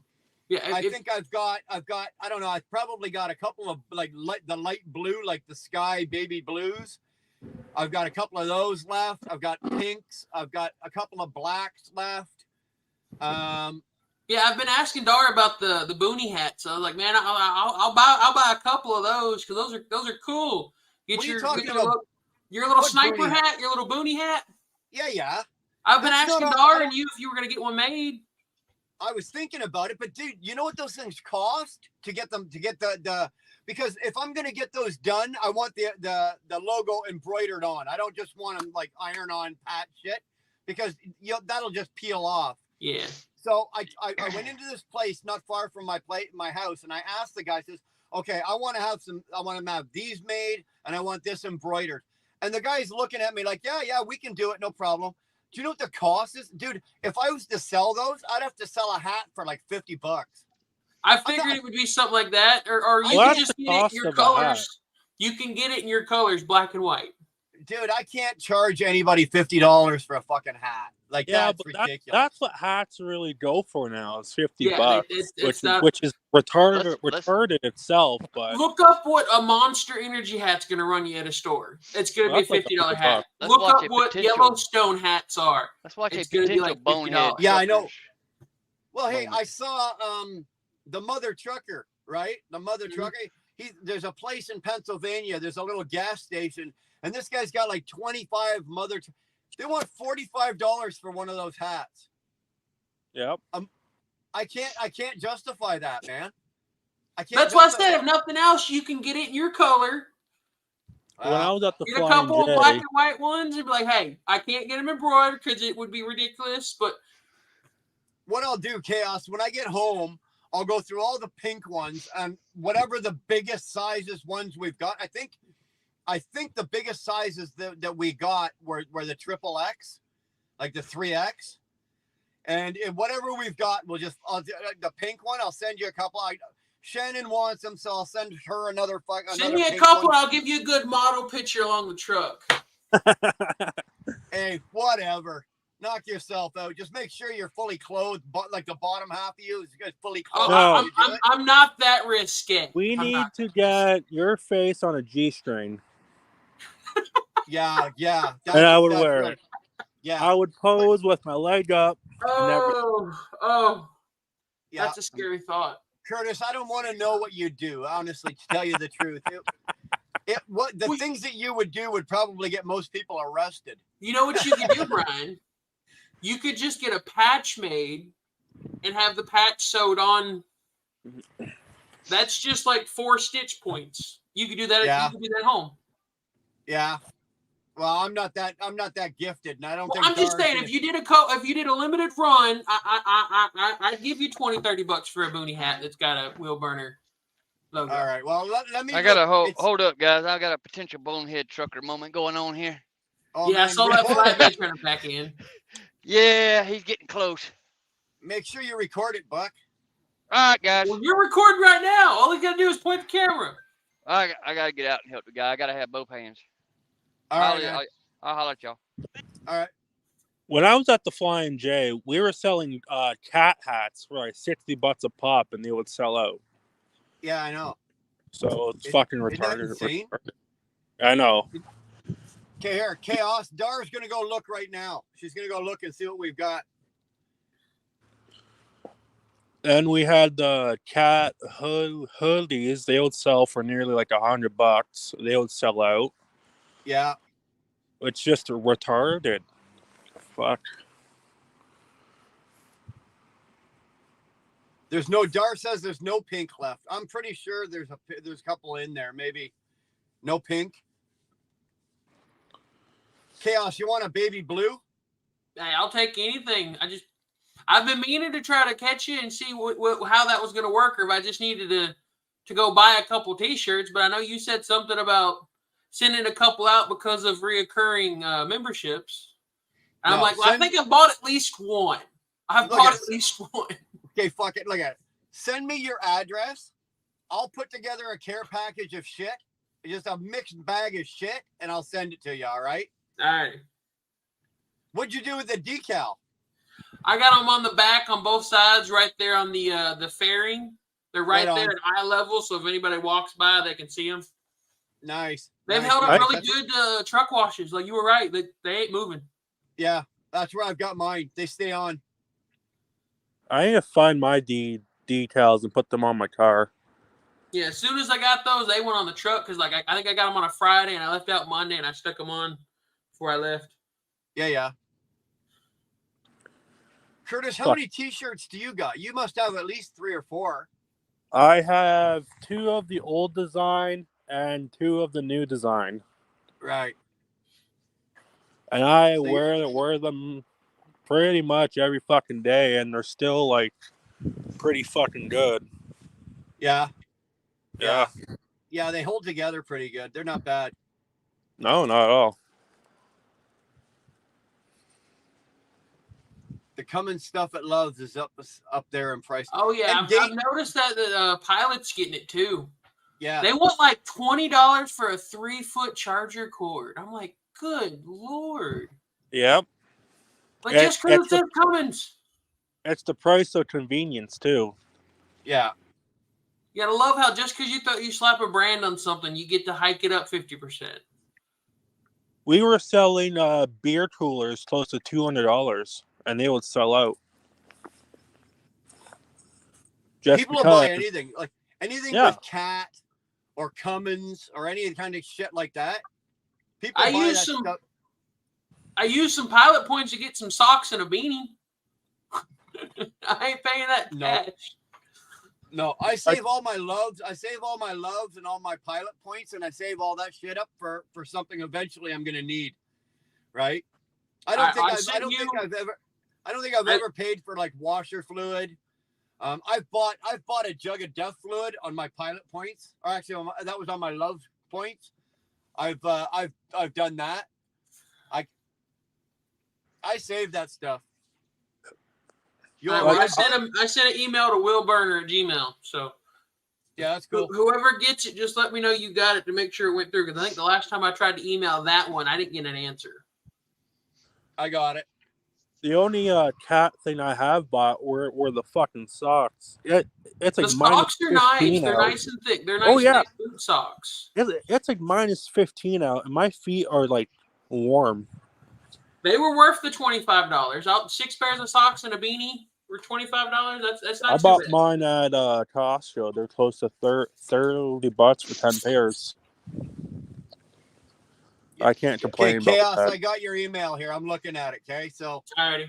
Like I said, we'll when I get home next weekend, we'll put a box of we'll put a package together of just whatever we've got left laying around, and we'll throw it out to you. Yeah, I don't want to come across as panhandling. It's just I remember y'all were saying that you were gonna send things out to members, and I'm like, I never got anything if you did. So Yeah. can I have a T-shirt at least? You know what? Occasionally stuff gets, it slips by. Speak up. I got no problem. If Like I you're a said, I ain't channel trying to member complain. and I just figured I'd ask. No. If you're a channel member and you're supposed to get something for something and you're entitled to it and you don't get it, damn. Well, that's Speak the other up, reason boy. I was asking. I couldn't remember if you said you were going to send out little things like every once in a month, every once in a while to everybody. So I figured I'd ask. Because like, hey, I'd be repping some Brian. No, we'll hook you up. Don't worry about it, man. Don't worry about it. We'll hook you up. We'll make sure you're taken care of. You know what? We appreciate the fact that every month you're dropping a couple of bucks, regardless of how much it is. You're still throwing money at us. The least we can do is take care of stuff like that. That's why I said I think I've bought at least a shirt. I've bought at least a shirt. Don't worry about it, man. We'll make sure. More than that.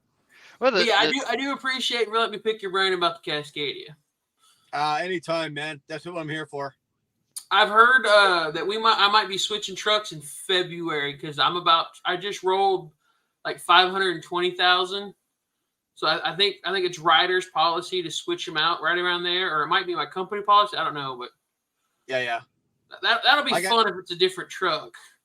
I got everything. I got 524 on this. I'm just about to run over to 525. That's the highest. Actually, that's the highest I've ever run a truck up. I usually sell them. I flip them before they get this high. Yeah, that's usually what you say. But then all this crap happened. Yeah. I'm a little behind on my truck flipping here. Well, it's been a decent truck. It has. I've been very fortunate with this truck. I'll be honest with you, this has been the best truck financial wise. This has been the best truck I've ever owned. That water pump was at about 400,000 miles, wasn't it? Yeah, about 470, I think, so around there. That's about when mine did it. So, like, I guess that's the common thing for Cascade. About 400,000 miles, the water pump goes out. Yeah, well, I've done the water pump. I've done both the NOx sensors. I did a DEF pump. And that's about it, man. That's about it. I don't think I've had any DEF issues. I've not had to mess with this thing. Is done like when I bought it off of ET. It was 8 months old, and I had them when I bought it. I had them clean pull the filters, the DEF filters, or the DPF filters. I had them pull the filters, send them out to get cleaned. They got done, so I don't have to worry about that. But other than that, like this thing, it doesn't cost. I hate to say it because there's no wood to knock on right now, but I don't want to jinx myself. But you're right. Does yours have the fake carbon fiber door panels covers? Yeah. Do this number. Yeah, there you go. Do this number and sawdust comes out your ear. Yeah. Everything in here is plastic, right? There's nothing in here that's wood. So. Oh, was it your door that was falling off your fridge? Yeah. It's you remember what I said? It's riveted. It's a rivet hinge. Yeah, I know. Yeah. So the top hinge hasn't let go. So that's the one that would go on mine. I'm not about to buy a new fridge. You know what the cost is for a new fridge on one of these fucking things? I think we said $1,500. Forget it. So all I did is I went, okay, the top hinge is good. So I just went and got the double-sided Velcro, right? So I can open and close it as long as I'm careful. I can open the door, close the door, and then I just put the Velcro and it holds it right nice, tight, holds it right in place. I'm about to go there on mine. All right, I'm mopping off. I will not replace that until the damn thing falls off. Till that door falls off, I will not replace it. So. Hey, Brian. So looks like we've got some British royalty walking through the door here. Who's this? Yeah. Hello, Brian. How you doing? And the rest. Hey, of the long guys. time no talk, my friend. How are you, man?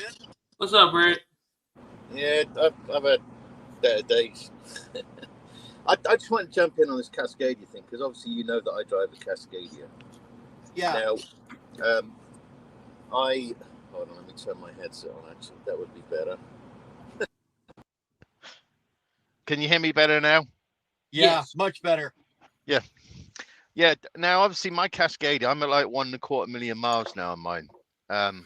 Now I obviously put a crate motor in February last year because it let go after doing 1.1 million miles. They do go on, you know, Cascadias do go on. I know people like try to throw them under the bus, but mine's been, I've looked after it. It's done well for me. I've put a crate motor in it because it's going to be the engine that takes me to retirement, you know. I Right. didn't want to, I didn't want another new truck and stuff like that. It was more beneficial to rebuild or put a brand new engine in. And if it gets me another million miles, that's going to absolutely outdo me in retirement, you know. So I just need to run for about the next 5 years, then I'm done with trucking.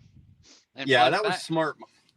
and fun fact, that's one thing Britt and I share. Even though he's got the Cascadia and I've got the Peterbilt, both our Mhm. engines went at the same time. Even though we haven't never really met, we've talked through tech, chat on other people's live Right. streams and stuff.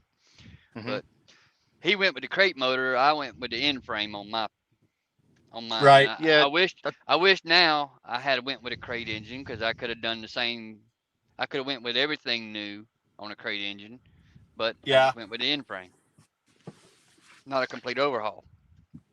Right. I did a crate because I was always told as well that you just don't rebuild a DD13 because they're not up to par.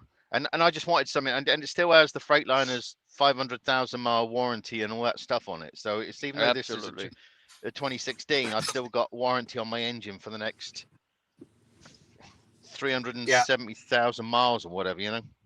Yeah. Um. My buddy Jeremy just did that with a Volvo. He's got a 730. He's got a 2015 730. Right. His CACT, and he did the same thing as Britt did. He opted for just drop the crate motor in. It was a little more expensive, but Right. there was less hassle. It's just basically take out, put in. Um, He Right. was able to save himself a couple of bucks because his turbo was already brand new, right? He already had a new turbo, so a lot of some of the accessory pieces he didn't necessarily need to go out and have that on the crate. But yeah, Right. I think, in my opinion, that's probably the smart way to do it. You just go with the crate motor. You know, you don't have to, then you don't have to worry about nothing. Right. It depends.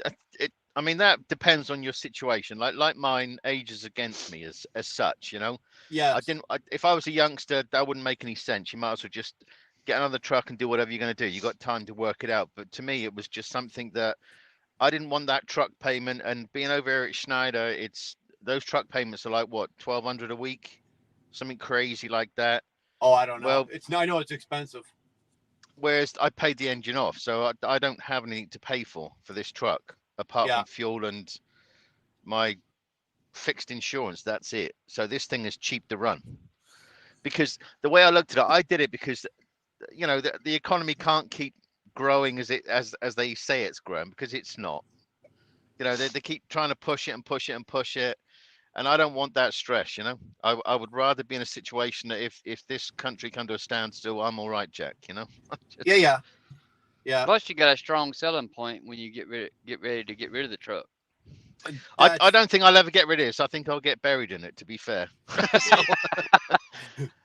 I would find it hard letting go of this, you know, because I say even when I hit retire, you know, if I can just keep doing what I'm doing for the next 4 years with these guys, I don't know. Yeah. After that, I might just work like 1 week a month because I won't have anything to pay for. So if this truck could just go on indefinitely then, because how many miles can you do in a week, you know? It's Well, Exactly. Brian did say in his last live stream that he was thinking about buying some trailers. Yeah. You could pull Yeah. a flatbed for Brian every once in a while if you wanted Nah, to. Britt doesn't want to do that. Britt's too busy making money pulling tankers. That's It- another all- thing all we I- shared too is the tanker lineage, because that's what I did for It like would be 20 plus foolish years. at this point. It would be foolish in this point in Mark's career to switch. Yeah, because it's too late now. It's too.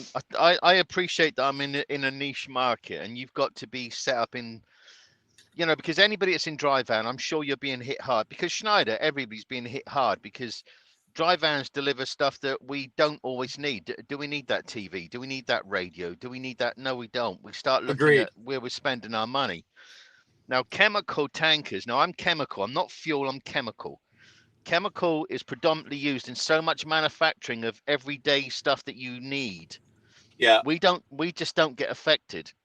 Even with the vid and all the other stuff, we've never been affected by anything.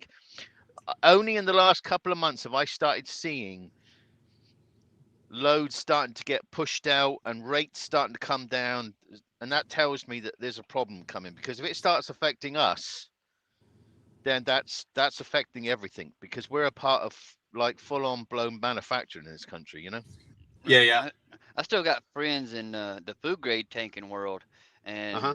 right now they're starting to see a decline in their rates in their lanes too. That's scary, because that's That food grade.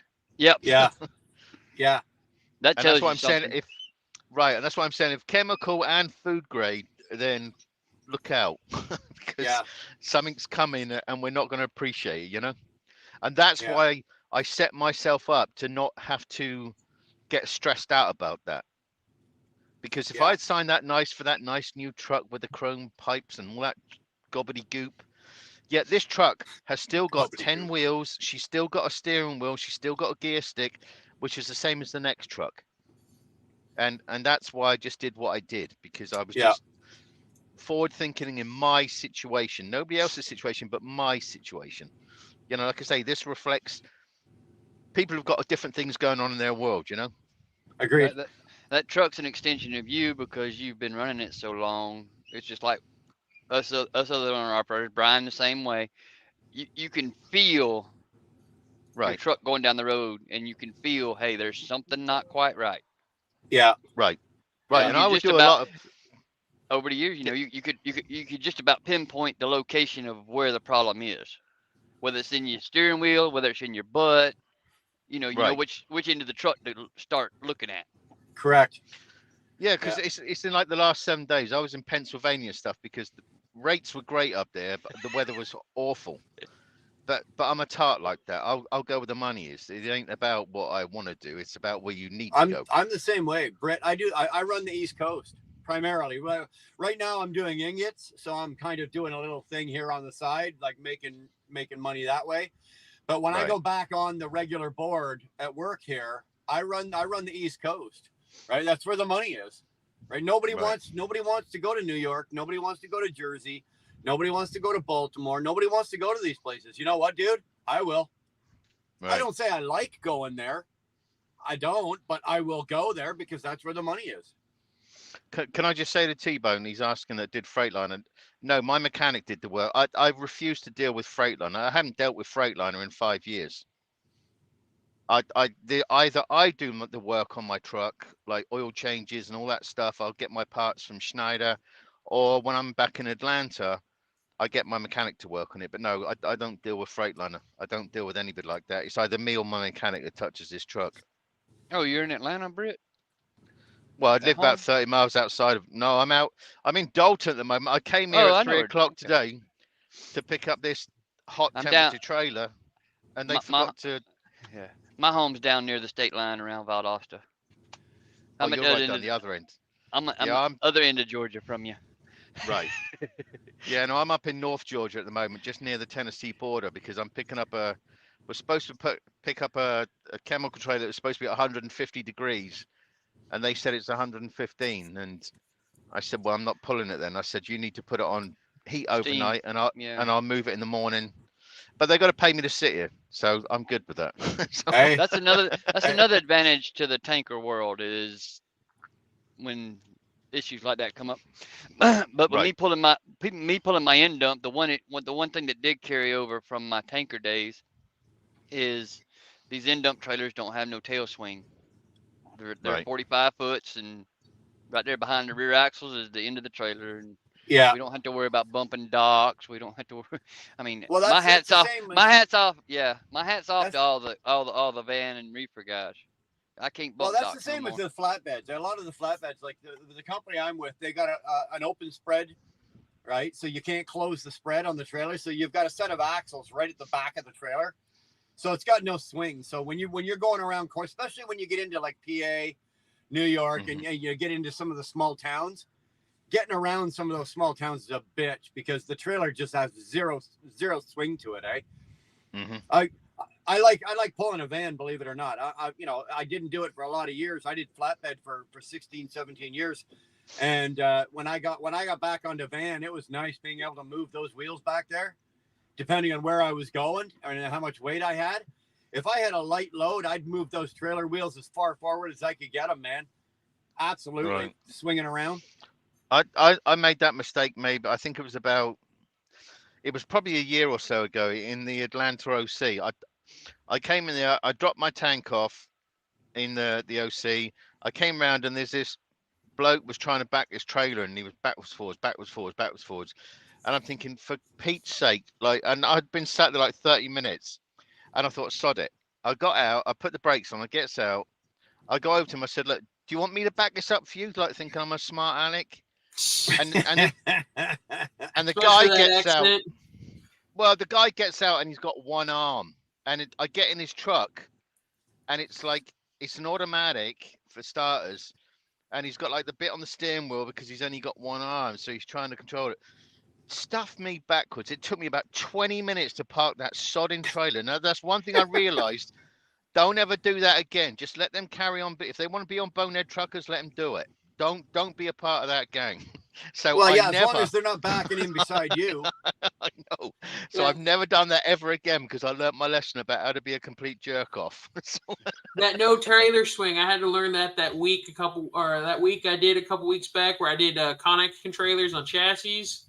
Uh-huh. Oh, they were all overweight, I think. And I had to pull them 2 hours north of Charleston, North Carolina to Komatsu. Right. To drop off the cabs for I think it was their big loaders. Because it was an assembly plant for the front end loader or just the regular wheel loaders. Yeah. The only one that wasn't bad was the triple axle that I pulled. That one pulled nice. It was not fun to do a tight turn, but it was so much smoother with the weight I was pulling than those. Right. I think they were 40 footers. But trying to figure out the weight on those and figuring everything else, I ended up having to tell my dispatcher, like, hey, look, like I think they all are overweight. Are they not scaled at the docks? Mm-hmm. And I think you end up having to just get permits for all of them. Yeah, can I say that young Dyer is saying you're supposed to be up in 5 hours, Brian? Yeah, I am. Just jump out. Well, this was supposed to be a short live. I wasn't supposed to be doing, but it was funny because Hooligan and Buck were both at the beginning going, yeah, like fuck, it's going to be a short. Jerome said it. Yeah, Jerome Jones was like, yeah, all of you were like, oh yeah, sure, it's going to be a short one. Well, here we are now at 2 hours and 7 minutes, and I got to get up in 5 hours. So I'm looking around going, no, forget this. I got to go to bed. All right. Well, thanks for letting me pick your brain, and I'll be looking for those T-shirts. All right, Chaos. Thanks, man. You have a good night, Brian. You too, brother. Be safe, eh? All right, guys.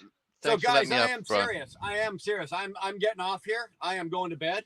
I'm going to call Dara and say goodnight, and I'm going to bed. Just like everybody in the chat, y'all appreciate it. I've been reading and stuff, so y'all take care. Awesome. Now. Buck, I'll be giving you a call in a day or so, bud. Ring. All right, man.